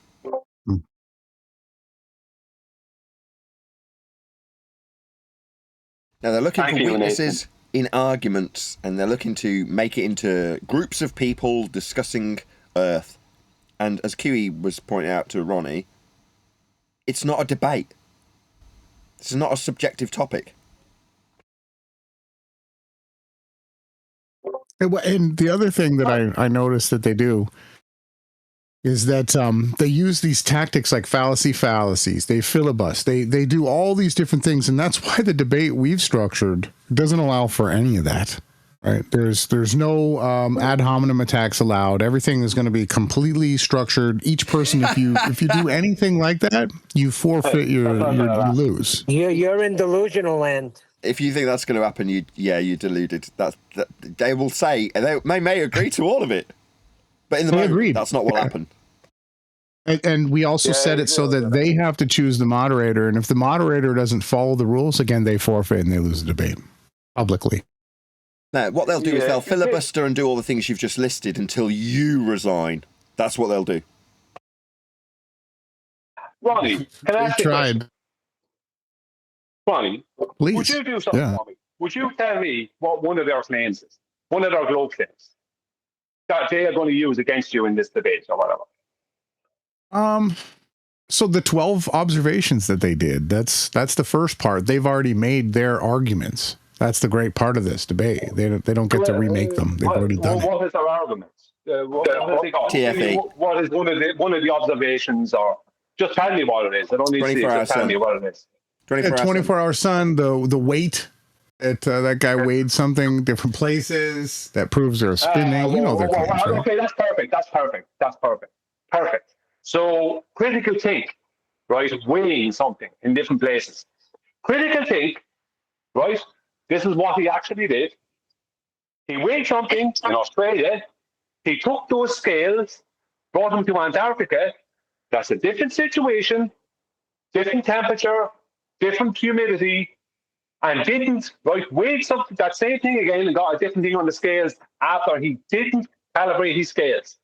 So if you wanted, listen to this. This is important. This is what will take this apart in the debate before they even get a chance to talk about gravity, right? If you want to take that apart, it's very simple. If there's a difference to be seen between the weight of something in Australia and the weight of something in Antarctica or anywhere else, then it should be seen after you calibrate the scales. No. So if the just scales ignore were what Brian just said. calibrated... Hold on, Brian. No, that's not how you approach that at all. Sorry, Brian. No. It is if I'm dealing with the weight. What's weight? I know what you're going to say. No, hang on, Nathan. This is to an audience. I have to go about it the way they're going to be dealing with it. Right? Just hear me now. They're claiming an effect. They're claiming an effect, Nathan. Off you go. Tell them about down and level and all the scales. That comes afterward, Nathan. Why? He's got to level the tool to a horizontal plane of reference. Then you're going to be arrogant about it. You're not dealing with the claim. They have a claim of an effect. You're pointing out that the effect that they're claiming involves scales and situations that were not controlled and scales that were not calibrated, which means it goes out the window. You don't even need to talk about the level of the scales even after that. Yeah, I do, because he did. He leveled the scale. Don't. He leveled the scale to a horizontal plane of reference to establish down perpendicular to the plane. He needed a plane of reference to weigh things in a downward vector perpendicular to it. He leveled the tool. Earth was flat for that measurement. You can't have perpendicular to a globe. There is no perpendicular to a globe. There is only perpendicular to the plane of reference he leveled his tool to. It was the first thing he did. He measured Earth flat. Sorry, Nathan, I didn't want to cut you off there. And he'll just imply, Euclid's fifth principle, but this is a great one to talk about. So it was their observation number 10. So if you actually look, you guys would be able to... Hang on. Ronnie, you see what's happening here? You don't have to just give in Nathan because of what Nathan said to you. You have to just give in Nathan what your opponent would say, and you've just walked straight past it, right? No, there is no use of the fifth principle of anybody. right? Go back to their claim. They're claiming an effect. You point out that the effect that they're claiming was done with scales that were not calibrated in situations that were not controlled. So the first thing they've got to do, is actually establish that this effect actually happens. Now, that means they've got to have they established that? No. So you can throw it straight out the window. You don't need to talk about Euclid. You don't need to talk about down or level. You can throw the whole lot out the window because they have not established the effect that they're claiming. That's their claim. Well, the actual the debunk of that one I did live on Will Duffy's stupid controlled nonsense. So it's weight variation, and it has nothing to do with the Earth spinning. It has to do with altitude, and if everyone knows, Antarctica is super elevated. You're completely wrong. Right? You're completely missing it. You're trying to give them an alternative explanation to the effect that they have not shown you. What effect? They haven't shown it. There's been uncontrolled situations and uncalibrated scales. Yeah. Out the window. True. Don't waste your time. So the fact that that's part of my answer, Brian, that's part of the debunk. They skipped all the controls and that invalidated their claim. That's my next sentence. You've gone ahead of me here. You only need to deal with that.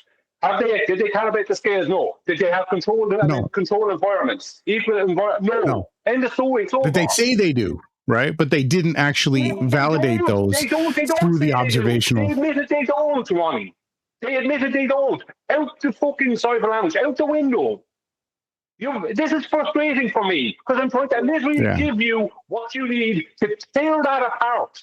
They don't. Why don't they? No, you did. You're right. Yeah. Nonsense? Why don't they skipped the controls?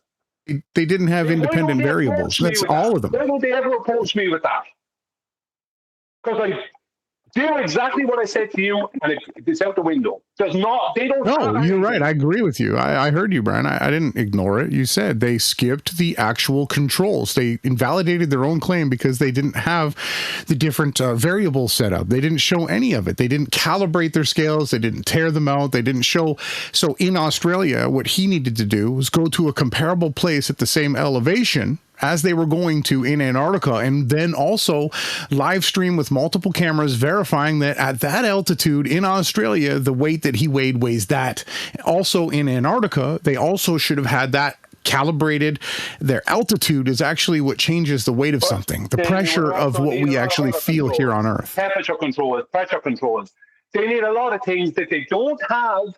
And they didn't even calibrate the scales. If they were truly interested in whether this effect exists or not, the least they would do is calibrate the scales at each time. They didn't. There is nothing to argue about. That's a nothing burger. Don't waste your time with it. Throw it out the window. Okay, we got that. However, okay, we got all that. Thank you. However, describing altitude and leveling tools with respect to a plane of reference, they're flat Earth measurements. Thank you. Also, how does saying Euclid's fifth principle address that you're using a plane of reference? It doesn't. But you are using a plane of reference to make this measurement. It's the first thing done. Literally. Level the tool so that you have perpendicular. Oh, Jesus. It's not like I've just waited for Brian for 10 minutes to say the same thing that he told me I couldn't say. Sorry, I'm driving. Go ahead, you crybaby. Try for the third time, shall I? Axiomatically, Earth is flat to start this process. The minute they leveled the tool, you can't describe down on a globe. There is no down on a globe. There is no perpendicular. These are words that they cannot use.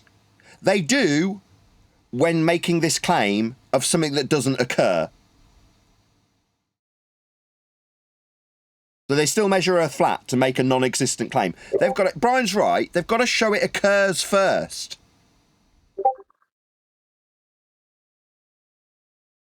Is it safe to talk? I agree. So that's it. So point out how they measure Earth flat. So you're going to use down. You don't have down on a globe. Game over. Earth's being measured flat. Axiomatically, it can't be anything else, or you don't have perpendicular for your down measurement. So you are necessitating a flat Earth prerequisite for this measurement. That's the end of the discussion. They're measuring Earth flat. So their measurement proves our point, because they can't have down. They don't have down. They certainly don't have perpendicular. They certainly don't have a plane. All of the things that are required to measure things for weight. Everything. Now you're saying, well, what if they went and got the altitude? What, the surface level height measurement off a perpendicular flat plane in an upward vector? Yeah, that will require a flat plane to be perpendicular to for your altitude. So all of these things will ultimately always utilise first a flat plane measurement. And it does. This weight is perpendicular to the plane they levelled the tool to. They levelled the tool to a flat Earth. That's how it works. They can only measure Earth flat. Axiomatically, you can only get perpendicular from a plane, not from a sphere. Yeah, any measurement you get require a flat plane of reference. That's what I mean. Don't let them skip past step one. So does it matter that what's this effect called? I've forgotten the name of it, where they say things weigh different in different regions. There's a name for it. Atmos effect. Atmos effect. Yeah, right. That's unproven. Brian's absolutely correct. Now, I'm not going to undermine him by saying that's not the first step. Fine. Point out this is unproven garbage. But what are you doing to suggest it? Oh, levelling your tool to a plane of reference. So you're measuring Earth flat then? Oh, no, I'm not. I can use a flat Earth to level my tool to get perpendicular to it for a downward vector that I'm weighing things with. No, you can't.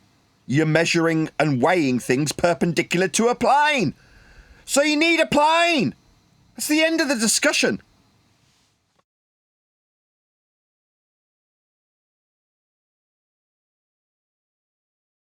Yeah, it's crazy that they something locally. Never mind what they say.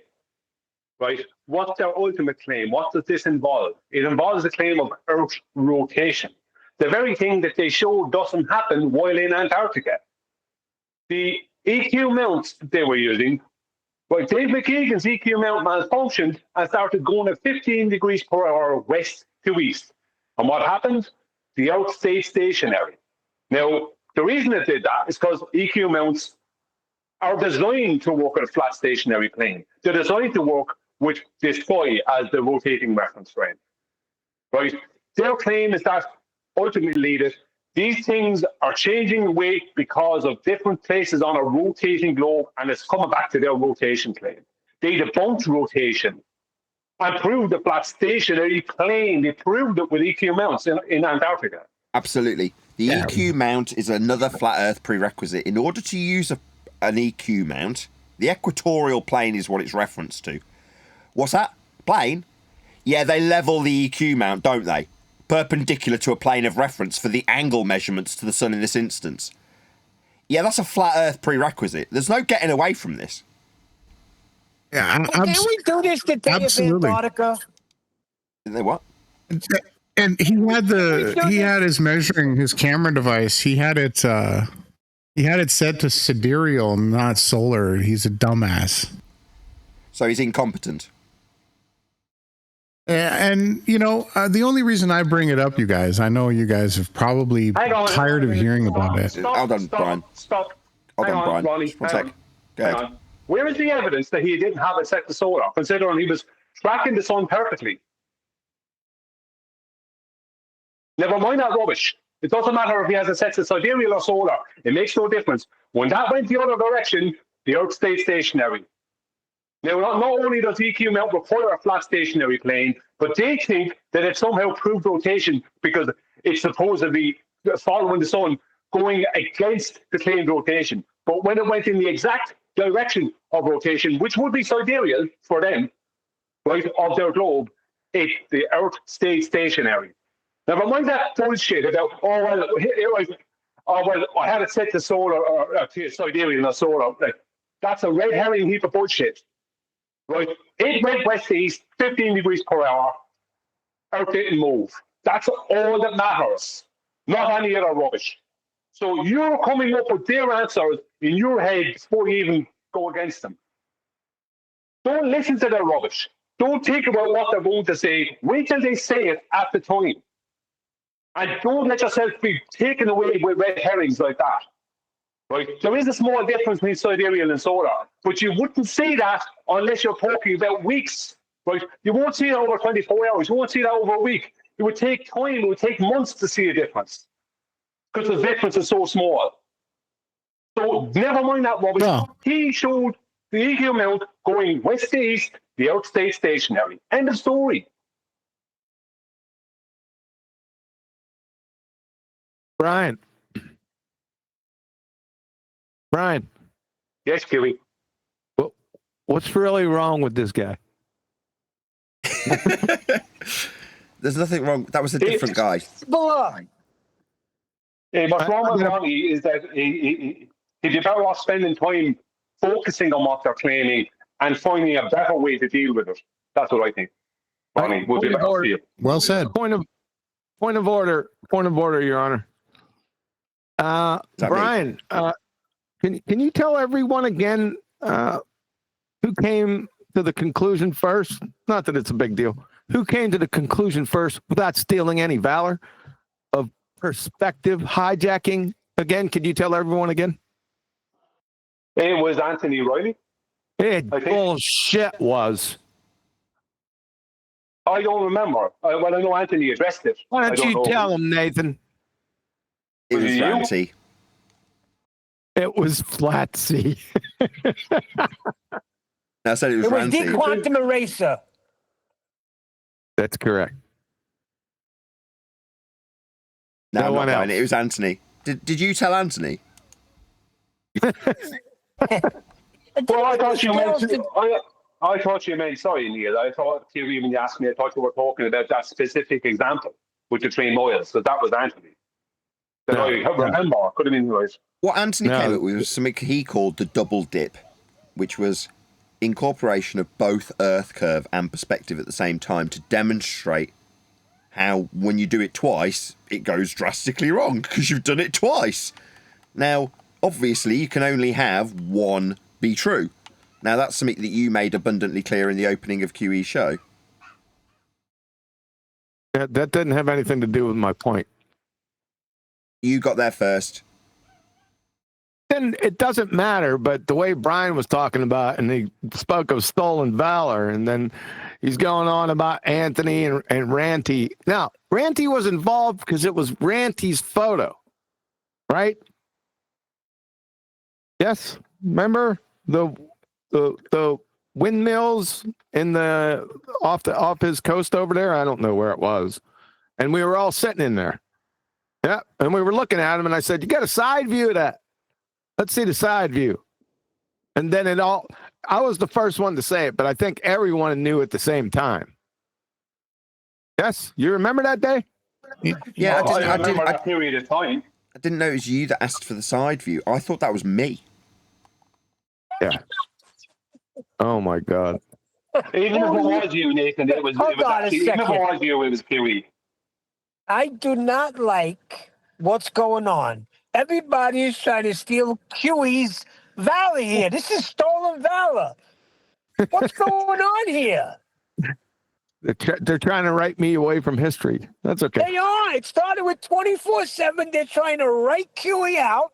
The dumbass DJ came in yesterday with his nonsense. Now they're doing it. They're sending me messages constantly on Discord. I wonder how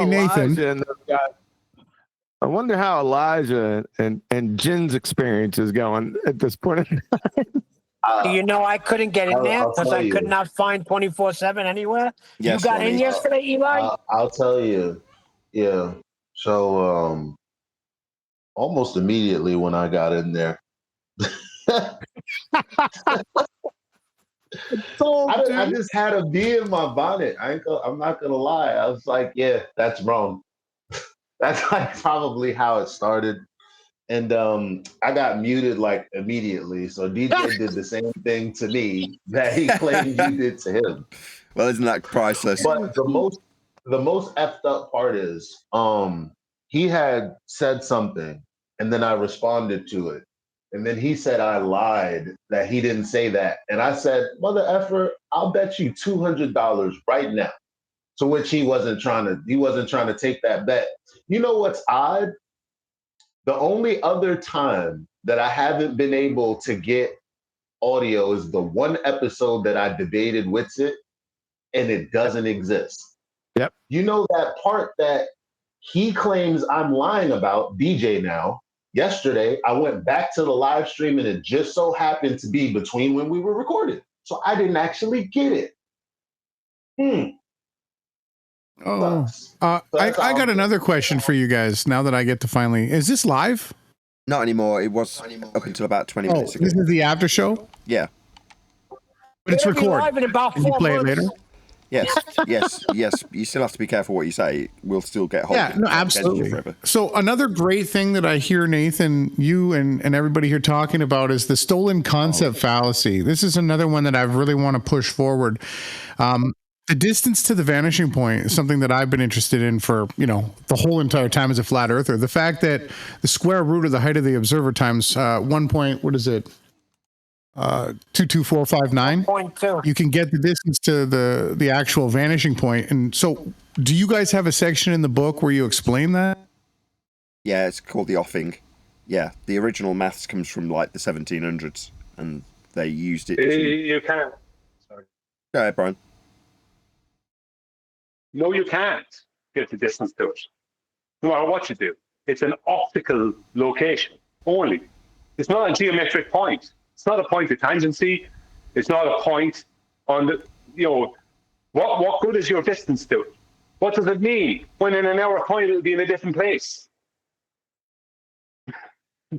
So when you say that, I'm trying to follow you. So when I go out and I use my camera and I zoom in on something, it starts to vanish at that point. Yeah, is the vanishing point equivalent with the horizon? Is that what you're saying the vanishing point is? Due to angular resolution, absolutely. And it does change due to altitude, right? So and you guys can bring in if it's due to angular resolution, and all optics have different angular resolutions, it would be based on optics and not geometry, right? Well, the distance to the vanishing point is what they've stolen, right? And then said it's Earth curve. That's how Robotham lost the I say debate. something directly in response to your reply, and you don't reply back to me. Okay, it's weird. Please say it again. I'll hear it again. No, I'm not gonna you're not gonna answer anyway. You're saying it's a debate on optics, and I'm saying, but it's something we can measure, right? Nothing happens. Go ahead, Brian. Yeah, I'm just saying the way that they were able to, the great debate that Robotham and all the other Freemasons of that time were having was that, Earth is flat, and they were saying that it's round, and they went to the Bedford Level Canal and they did the test and they could still see the flag. And then they said, okay, let's do it further. So they went to a lighthouse and they moved further and further away from the lighthouse, and they observed less and less of the bottom of the tower being observed. And they therefore concluded Earth was curved. Stolen concept fallacy, right? Wait. The bottom of what was blocked by what? So there was a lighthouse. So they started at a shoreline and they started going further and further away. What was blocking the bottom of the lighthouse? I'm explaining that's the distance to the vanishing point, which can be measured at 1.22459, the square root of the height of the observer. No. What was blocking the distance to the bottom of what was blocking the lighthouse? The bottom of the what eventually started blocking the lighthouse? Was it the horizon? That's what I'm asking you. I would suggest that it would be the horizon, due to the height of the observer. So the horizon. The horizon does not adhere to our optics. Doesn't adhere to anything. The horizon is an entity, an optical entity that does things that go outside of everything. It is not a geometric point of tangency because it's not the geometric edge of a globe. You're wasting your time trying to measure a distance to it because in 10 minutes' time, that measurement will be different. That's the point I'm making. How so? Focus on that. You can't, because the horizon is an optical location. It'll change with optics, it'll change with elevation, and it'll change with the weather. I've stood there and watched it change. I've watched the horizon be in front of the rocks and then behind the rocks an hour later. What is the point in measuring to this thing? It's a phenomenon. You understand what I mean? You're trying to measure an actual distance to a place that doesn't exist. It's like trying to measure the distance to Narnia. or the land of Oz. You can't. And that formula is derived from the radius value, so it's pointless. Well, no, that's the point. That's a good point. So they've stolen concept fallacy things. This is the key point that you just touched on. Is it Elbow TV? Yeah. So that was a great point that you just made there. I want to really dig into that point. So what they've done through stolen concept fallacy is whatever we observe, whatever we measure, so the distance to the cutoff of angular resolution, right? And it has different on your aspect ratios and optic things, and sometimes they'll use refraction and all these other things. But so if the Earth is measurably so far wide, so far north-south, so far east-west, you can then take that like a magic card trick. You could say that it's a trapezoid. You could say that it's a soccer ball, a flat plane. So the key thing here is trying to hold on. I'm trying to get his point. Hold on, because I think maybe we missed it. The argument here is if we actually measure something, we can observe it, right, and then come up with logical. Again, going back to what Brian says, all we can do is try to explain what we see. Right? What is the best way to? Well, they say, "Oh, that's see." Actually, what they do is see, like effects, and then they, make up stories behind things that they see that they haven't actually confirmed it's caused by anything in particular. They just make up the cause. A part of their story. Yeah, and I never said then the issue is so let's say they derive it from the radius, but then the black swan completely debunks that, because then the radius becomes 250,000 miles. It's that again like what's his name was saying, is optical, so it's no point in saying, well, this is where the limitation of our optics, because it changed constantly at all times. No. This is important because when people go to the ocean, right? I was just there in Florida. Gratefully, I enjoyed it. I watched the boats sail away and they disappeared from the bottom up. And then you got all these clowns running around saying, oh, that's because it's a sphere. So if we can't come to the explanation of the distance to the vanishing point due to angular resolution. That changes again. There's times where you can see it. He's saying the horizon is not Earth curve while trying to fight through you saying it at the same time. That means maybe I'm missing something he's trying to say. Yeah, but let him say it first. Ronnie, damn. But what Ronnie's talking about is measuring a distance to the horizon, which is the same thing as the bowler to be trying to do. When the horizon is not something you can measure a distance to because it's not geometric. If it's not geometric, then it doesn't have a coordinates. It doesn't have a point. Do you understand? Correct. So you get hung with this shit. May I bring up something? Yeah, and then you keep trying to bring out but it's because the boats go over horizon because it was on that day. That's what it appears to do now. But if you go back some other day, it might not happen at the same location. It'll happen somewhere else. It will probably be further than that. You'll probably see it for about 10 miles, 20 miles. So it's again, it's all based on the ambient and so many different factors. So again, you guys keep saying that. I drove across Lake Pontchartrain. Have you guys seen that? Another monkey wrench into this. Have you seen the Pontchartrain video that Soundly did? Another monkey wrench into this. You hear me talking? How do you have a horizon on a globe? Holy shit, dude! Shut the fuck up. Okay. How do you have a horizon on a globe? Now you may speak. No need. I don't know if he was talking to me, but what I'm trying to explain, like I drove over Pontchartrain. No. On a globe. The way that. Yeah, I'm only here to just talk with you guys. I'm not against anybody here. I'm trying to explain to you guys that we live on a flat plane. Horizon on a globe. I'm not stating that we live on a globe. So if you imply that we're not on the same page, what I'm explaining. She's asking you something about the horizon. Listen, all due respect, this is a show. Now, it's your show too, because you're on it. We're in the middle of a discussion that you're attempting to derail in a nice manner, and it's disrespectful. He literally asked a question to everyone, but most pointedly to you, and you're not even listening to the man. You're ignoring him by saying, listen, this is what I want to talk about. This is not your show, dude. Yeah, but I joined. I've been trying to join for like years, and I'm not trying to derail anything. I'm trying to spark thought amongst the group. Answer the question, please. QEXU, how do you have a horizon on a globe? Just answer that, please.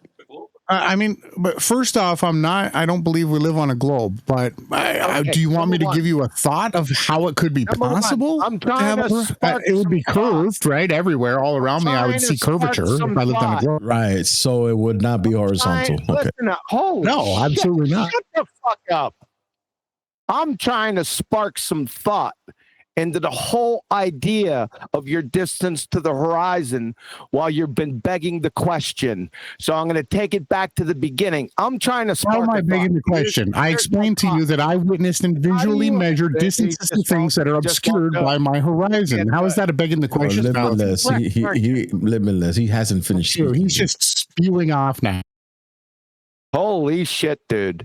No, he's not. See, these are the people that will go into 24/7 act like a flat earther, but they're acting like this and will act like we were treating them poorly. No, you're treating our house poorly. No, you're treating. I've been a flat earther long before you guys even knew the topic was going on. Let me ask you a question. Let's be the Do you truthful think here. you have a formula for the distance to the horizon for flat Earth? Yeah, the square root of the height of the observer times 1.22459. That's for the globe, man. Okay, No, it's not. They stole that concept. I started the whole entire conversation off by explaining to you that they stole that concept. Ronnie. All right, validated. Well, ironically, hold on, Brian. 1 second. Hold on. Ironically, you're using a stolen concept fallacy, the thing you've been charging the others with. You're using it. A stolen concept fallacy occurs when someone uses a concept while simultaneously denying the validity or logical foundation of the concept it depends on. So my question to you is... Oh, that's what DJ was doing yesterday. Sorry. You're guilty of a stolen concept fallacy right now, sir. My question to you is, how can you have a horizon on a globe? So I'll repeat the answer again. First off, you can. I'm not a globe earther. I don't believe we live on a spinning sphere. And if we did, there would be curvature in all directions away from me after said measurement. Fallacy, sir.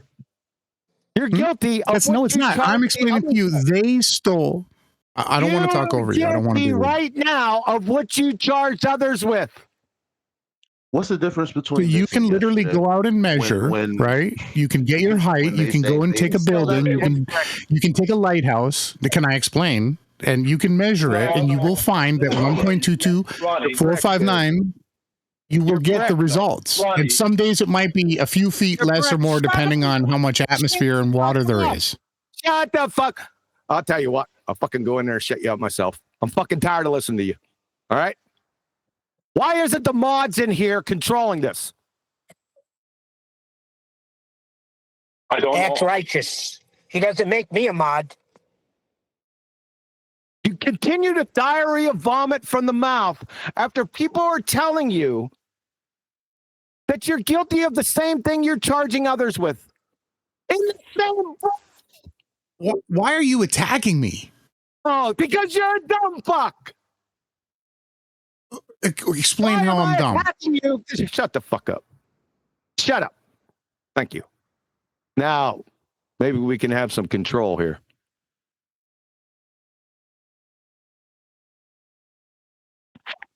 Also, before we move on, I would like to, before we move on, I'd like to point out that to claim that things are disappearing from the bottom up requires a planet reference to describe that happening with. Yeah, we understand that. Yeah, but they don't. Wait, I mean, well, Ronnie's not listening.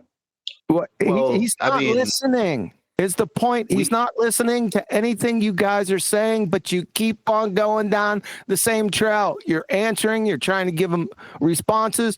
Guess what? Then you ask him questions. He's not answering your questions. He's not listening to what you're saying. He's on his own agenda, but you keep on going the same route. You're as guilty as he is. No, I want him to answer the question. No, How do you yes. have a horizon on the globe? And he will not answer. I want to. Well, that's what QE said. He's not responding to us. That's what he said. I'm guilty. I'm guilty of what QE is saying. I am guilty of it because what I'm trying to do is show him where he's wrong in his logic. When I asked him there, because he wouldn't answer your question, QE. Everyone kept asking me, saying, "Well, I'm not claiming it's a globe." No one asked you that, Ronnie. But you're not answering the question you were asked, right? He said, because Eli, you asked him, do you have a formula for the distance to the horizon on a flat Earth? He says yes, and he spurted it out. I can't think. Sorry, he came out with it, and I asked him, although it got drowned, but what is that for 1 foot then? For 1 foot out observer height, what's the distance to the horizon? Let's see if it matches the black swan, which it won't. Well, all he said was it could be like a few feet off or something. That's the only other information he gave. Yeah, but it doesn't matter. The point is I can go, even if he does, I go, well, that's debunked anyway because I can show him another observation from the same place in 1 foot where it's further than that. Where, well, we can't give it a distance, but where it's shown via demarcation points to be even further than that. That we could give it a further plain non-distance. This is the point I'm trying to point out. There is no distance to the horizon. But he says he has a formula for on a flat Earth for the distance to the horizon. What is it for 1 foot then? Because if it's not matching the black swan, and it wouldn't matter if it does, because it doesn't match every other observation. The point is that it can't have a formula for that. It can't. It doesn't exist. That's why the ballers made it up. The ballers will at sea where nobody can tell how far away the horizon is at any time, because you can't. There's no demarcation points to even try to give it a distance, and they just give it an arbitrary distance based off of a sphere, and that's all that goes on. That's what they do. Yeah, and I was just replying to the initial statement that sparked all of this, and that was, why do things appear to disappear from the bottom up? That was what I was responding to. Yeah, you'll need a flat Earth for that. Hey, what's the difference between yesterday and today with the stolen valor thing? There's none. Thank you. I thought so.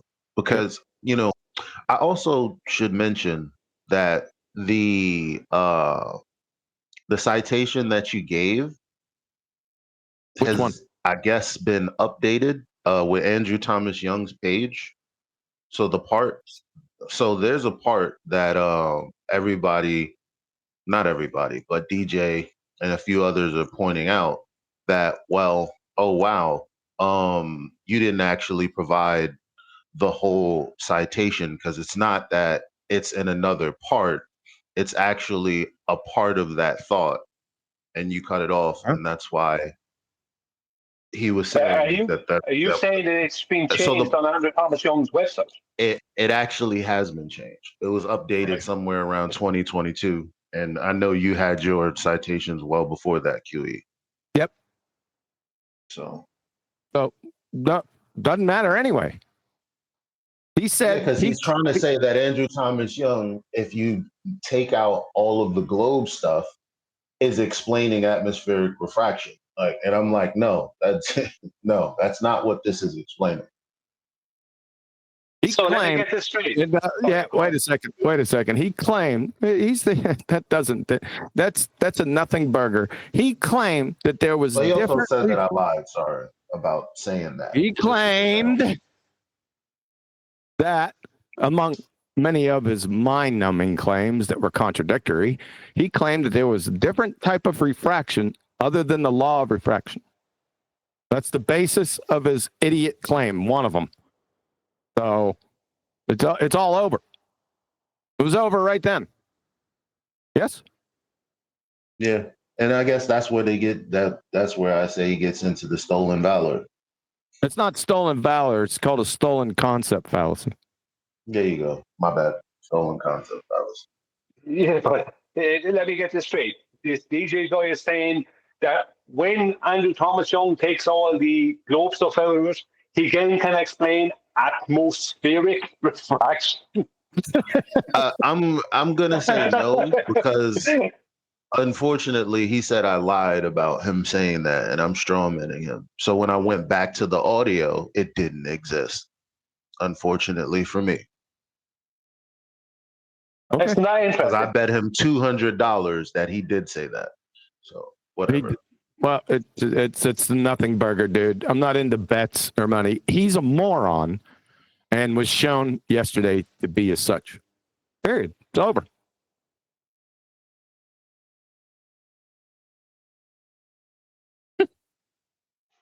You know what? It's the hardest part of this situation. And it's really, really, really showing. The hardest part of this flat versus globe nonsense situation is dealing with other flat earthers who just refuse to listen, refuse to answer questions, refuse to learn, but they want to argue with the opposition when they technically are the opposition. Yep. Did he show you horizontal density gradients? No, when everybody was trying to describe what, may be happening when we're looking at these, I don't know what you would call it, turbulence, whatever, when there's a super hot day. But the bottom line is, if you're talking about like a hot pocket or a cold pocket in front of a hot pocket of water, of air, and it's doing something, that's not what the mainstream is detailing refraction is anyway. They're talking about refraction with the change in height. So they're not talking about refraction. That's not refraction. And it's not refraction, whatever. But that's the important part. Yeah, it's not a whatever. That is the important part. What they're claiming as refraction is not. I done said that a million times. It's true.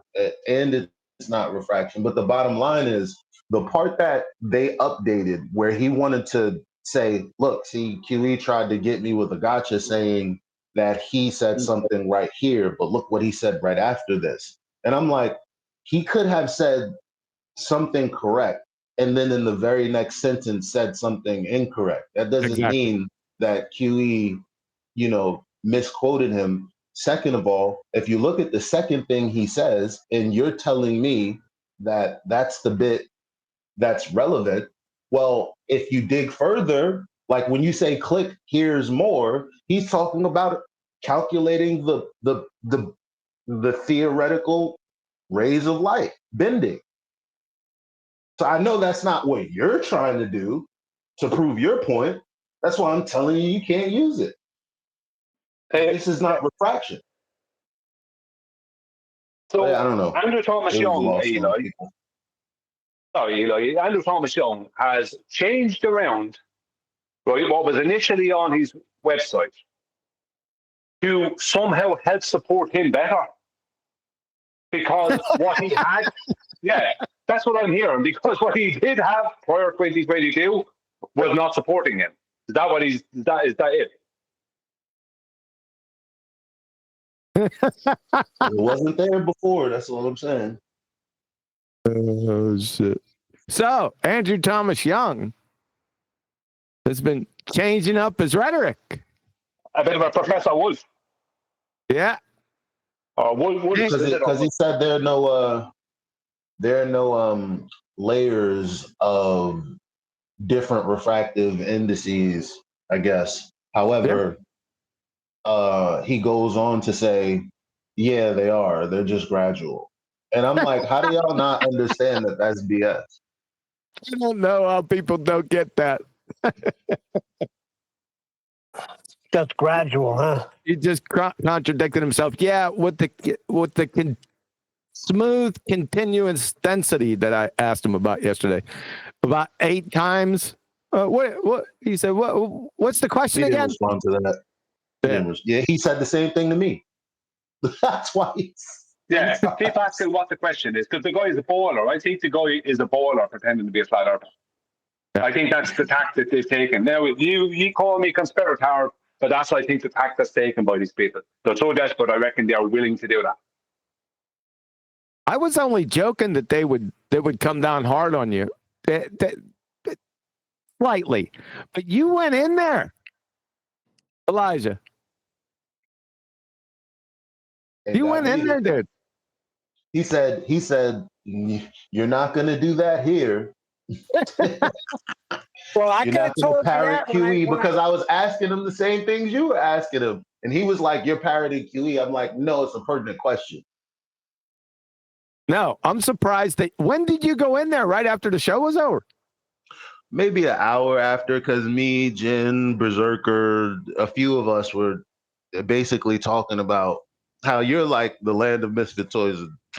Part 2 will just like straight ban us, and we're like, there's too many of us. They're not going to do that. They can't do that. They damn sure. He damn sure did mute me though. Hold on a second. We told you your name's Mud. Did they mute Jen? I'm not sure if they muted Jin. I don't know. He didn't say much, but Berserker got muted too. That was Listen, the DJ guy is on a mission. When I first went in there and I was having a conversation, he came from left field and told me, "Shut up or I'll mute you, dumbass." So this is their mission, to just mute us when we get in there.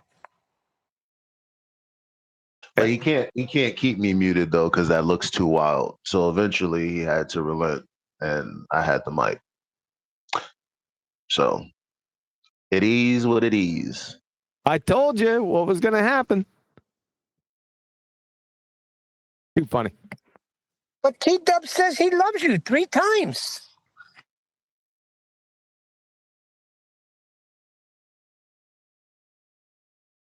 And I said I love DJ, but I still got muted.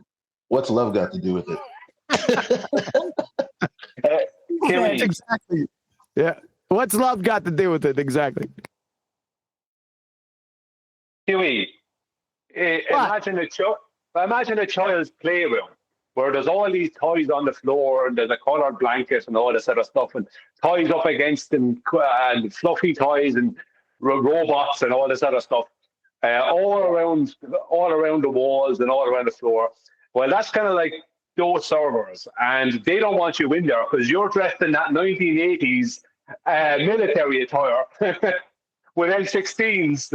You just blow the shit out of the place. Hand grenades. That's why they don't want you in there, because you're this guy with an M16s and hand grenades and pistols, and you're blowing the shit out of the place. You're ruining the tranquility in there. That's what it is. You got a good point there, Brian. I think that's exactly right. Made up. Q, like, look at all these beds not made up, you slobs. What's going on?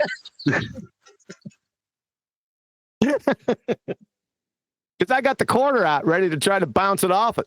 Okay, if it doesn't bounce off, you're going to get down and beat your face. You're going to be doing 60, is it?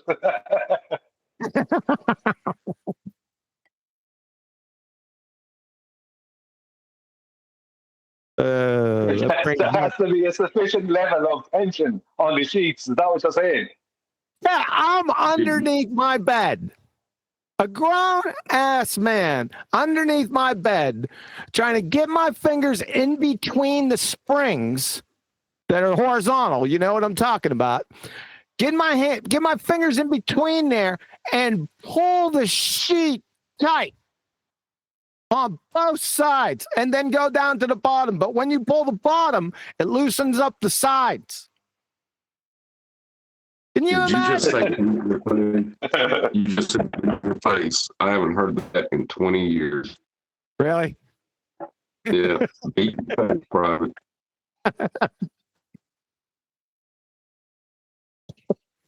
A grown-ass man, Brian. Say it ain't so. Underneath that bed. No, I'd be doing a lot of press-ups. Put it that way. I have to carry my bed around with me for a whole day because I didn't make it right. Hey, Brian, There's one day we're up on the second floor. It's pretty high. In the barracks, there's 45 beds in our barracks, right? We go out for training one day. Whatever we were doing, I can't remember. We were gone all day. We get back. They had thrown everything, our beds, foot lockers, shoes, everything was thrown out the window, and it was piled up like a friggin' igloo. Oh, shit.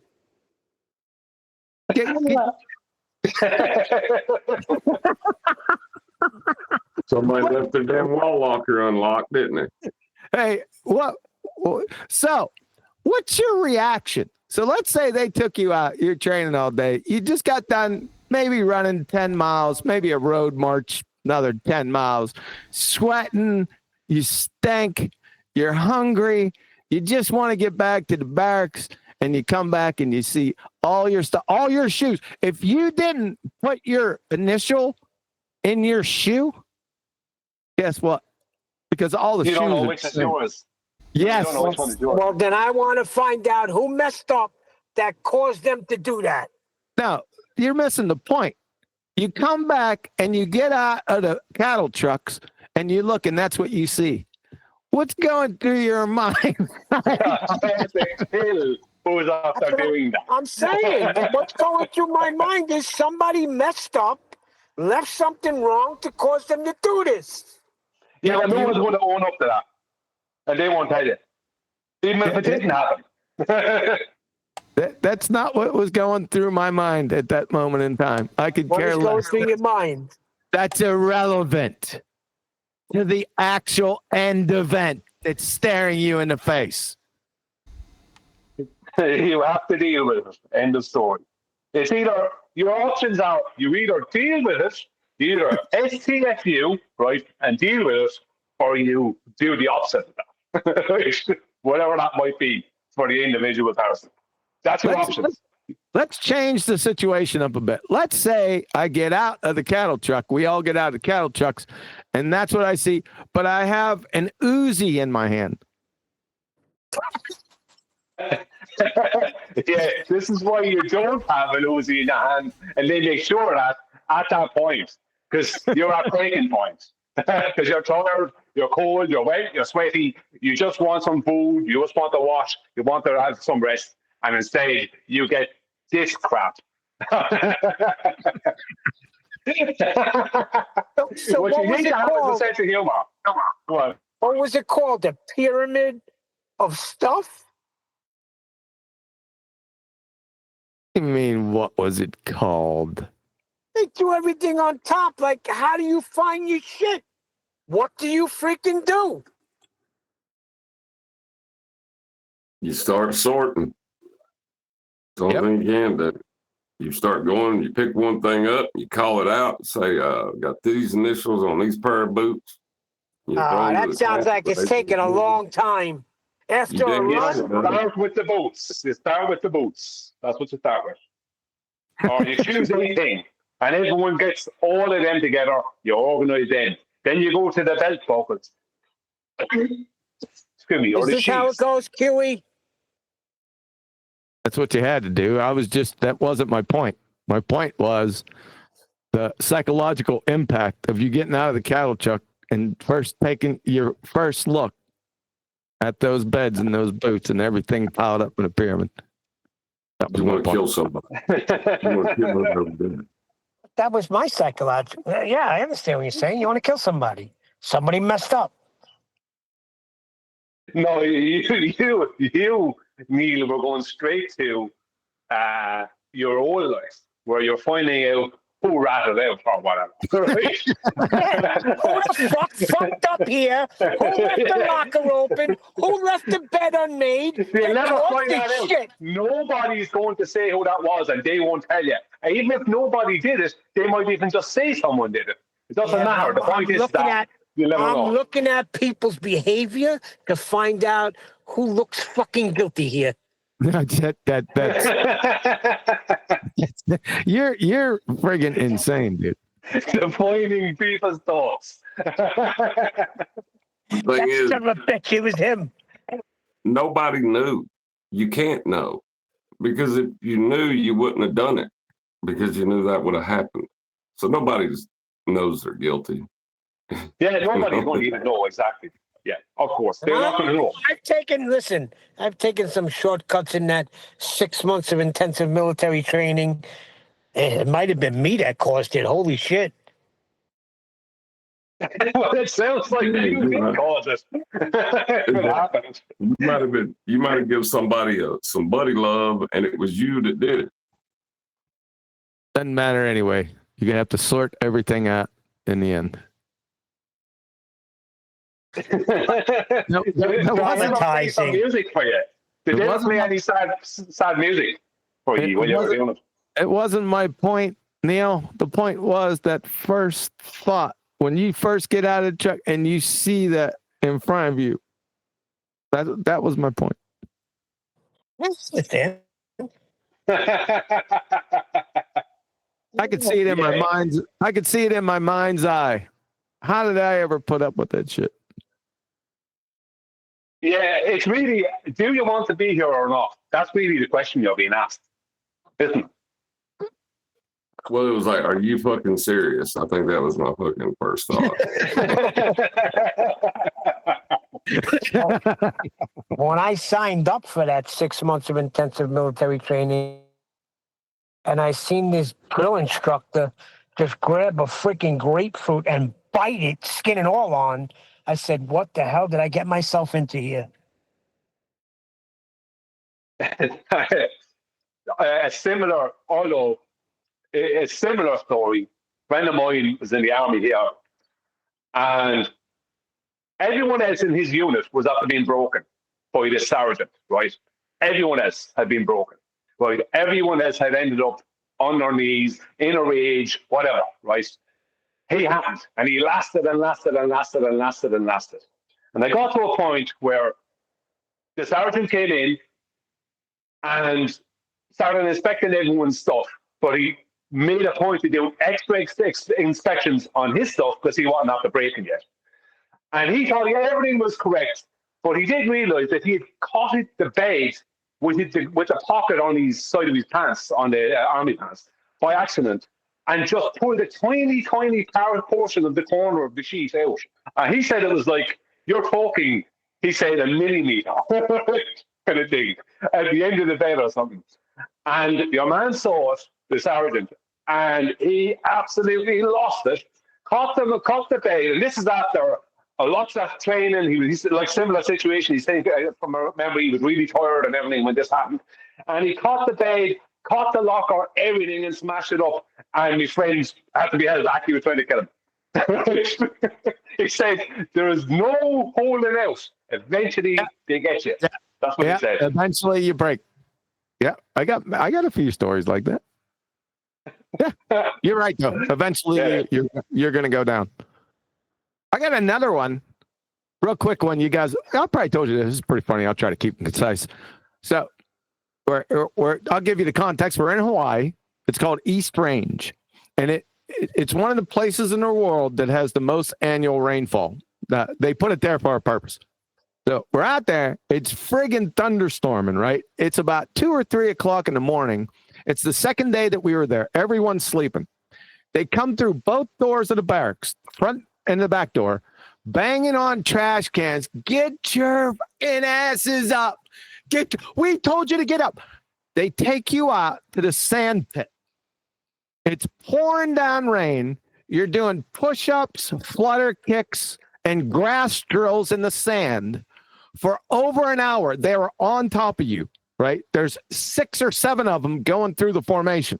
They're on top of you, so you're not getting away with anything. You better be doing push-ups because it's going to get worse after that, or sit-ups or whatever we were doing, crunches, grass drills. So we put up with that for 90 minutes. 90 minutes. So you got your T-shirt on, you got your shorts, everything's soaked. You got sand in crevices you didn't know existed. And they said, okay. They put us all in a single line formation. It's time to get showers. And I was like, really? They're going to do that. So left, right. They take us up to the shower bin. You can only fit 5. They have 5 shower nozzles, so 5 can only enter this little building at a time. Turn on the shower, and it's just dripping down the wall. So you got to cup your hand vertically against the wall to gather enough water to splash it on yourself. No. Yeah. What do you do in that moment? You go AWOL. You cry. You go, Mom would never. What is this? You cup your hand and you make do. You cup your hand, you grab enough water, and you do what you can do. If you were smart, you get on the wall and roll around. You can't get on the vertical wall and roll around. That's against physics. So what you do is what you do. Right? And you only had 3 minutes. That's not even fair. Nobody said it was fair. It's just what it is. Make do. Okay. I'm going to give you the last one. And it's a point that Brian brought up because everyone has a breaking point. So at the end of this course, funny, it's called Ranger Indoctrination Program. It's funny that they would use that word. Where I ate out of a trash dump, but we won't talk about that for right now. At the end of our field exercise, which lasted 3 weeks, so we've been out there 3 weeks, no showers, one half a meal a day, not even that. Marching, I got 90 pounds on my back. 90 pounds. I accidentally stepped. Back at that point, I weighed a bone and maybe 5 dimes. I got 90 pounds on my back. I accidentally stepped on one of those Army flashlights. You ever see an Army flashlight? The green ones, the hardcore ones? I stepped on one accidentally and I crushed it with the batteries in it. But anyway, we have to march. Anyway, we have to. This is the final. We get to go back to the barracks, go back to base camp after 3 weeks. What they do is one of the people on my squad, he got injured. So guess what? We have to assimilate all that gear between us because that gear has to go back, and no one else is carrying it back. So guess what? I got more weight on me. So, but that's okay because I'm looking back. We got 5 miles to get back, and of course, they picked the road back. It's like it's not big hills, but it's rolling hills. You know, up, down, real close. So not very difficult, you wouldn't think. So what they do is the instructors. There's about 20 of them. They have pillows in their rucksacks. We could smell them coming. You could smell because they took showers. So when you're in a wood line for a long time, you could smell soap from miles away. But anyway, so we all get in line, get ready to go back road marching, get our platoons together, and we're off. So what they do is those drill sergeants in front, when they're coming down the hill, because you got to remember, you're talking about a platoon, we're spread out no more and no less than 5 meters apart. Those drill sergeants that are in front, leading the path back, they start jogging. So it's like an accordion, right? The people that are up front have no issue because they're coming down one of those little rolling hills. But guess what? The other half of the formation's got to deal with. Go up a hill. Yeah. And you cannot break 5 meters of contact between us. And they've got Ranger instructors up and down the formation, left and right, watching. So you know what's going to happen eventually. We're going to break 5 meters because they're running with the pillows in their rucksacks, right? So what they do is after the 3rd time, they decide that we have to tie ourselves together by our hands with rope. You know that that skinny hemp rope? Yeah. Look at Brian. That skinny hemp. Yeah, the skinny hemp rope, not tie. You have to tie your hands together. So you tie your hand onto the rope and then send the rope back to the other guy behind you. Guess what happens at the end of 3.5, 4 miles being tied together, running up and down with the rope? That cut your hand off. My hand was a bloody, beautifully moisturized mess. hands. Yeah, moisturized hands. So that didn't do it. That didn't do it. We all get back. We're all bloodied. We're all sweaty. We got tons of weight on our back. We get that shit off because we're going to get something to eat. That was promised. Because the Army says you get 3 squares a day. Yeah, but they don't tell you that they can keep those and give them to you at the end of the course and give you all the meals that you get. Okay, that's not it yet. I have a big problem remembering names. Okay? But I remember this name. So all the ranger instructors are standing there. We're all a bloody mess. They're all in a group in a circle. We're all trying to get our shit together. Trying to, get our breath and everything, all our gear. We got to pick up all our gear. We have maybe 50 meters to the barracks. So they say formation. So we get in formation.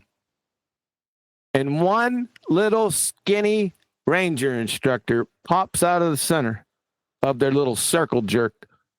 And he looks at everyone real quiet. He looks to the left of the formation and to the right of formation. And he said, "You've got to be the sorriest bunch of motherfuckers I've ever seen." I seen white. It was over for me. So speaking to what Brian's saying, that was the breaking point because they had to hold me back. I lost my mind. That is totally understandable. I used everything I had to get through those guys, to get the fucking Van Genowit. Van Genowit is your name, and I'll never forget it. And if I ever meet you, you sorry motherfucker, you're going to wish there was a millstone wrapped around your neck. I'll never forget. It's that bad. You still want them. Yep. Now I know why you're a nut. Now you know why. John, we had something similar. We didn't have that with the ropes, but we had something like that. You are running with that all equipment, and then it's hot. You're sweating, and then it's order atomic bomb from the left, and then you jumping on the right, and then you putting the mask, and then you digging the hole but you are dead before that. And then you're crawling like 100 meters. Then you again digging the hole. And then he's saying, the danger is past. You can walk now. And then you walk another 100 meters. Okay, again, atomic bomb from the right. Again, jump, put the mask on. Crawl 100 meters, dig the hole. Again, but maybe you're digging 50 centimeters. He said, okay, and like that all day. I got one question, Q. If they didn't hold you back, you would have went to jail for murder. Yep, I'd have killed him. See, I'm going to say something now, and it won't be popular. But do you respect what he did? Because he knew what he was doing. Yes. Yeah.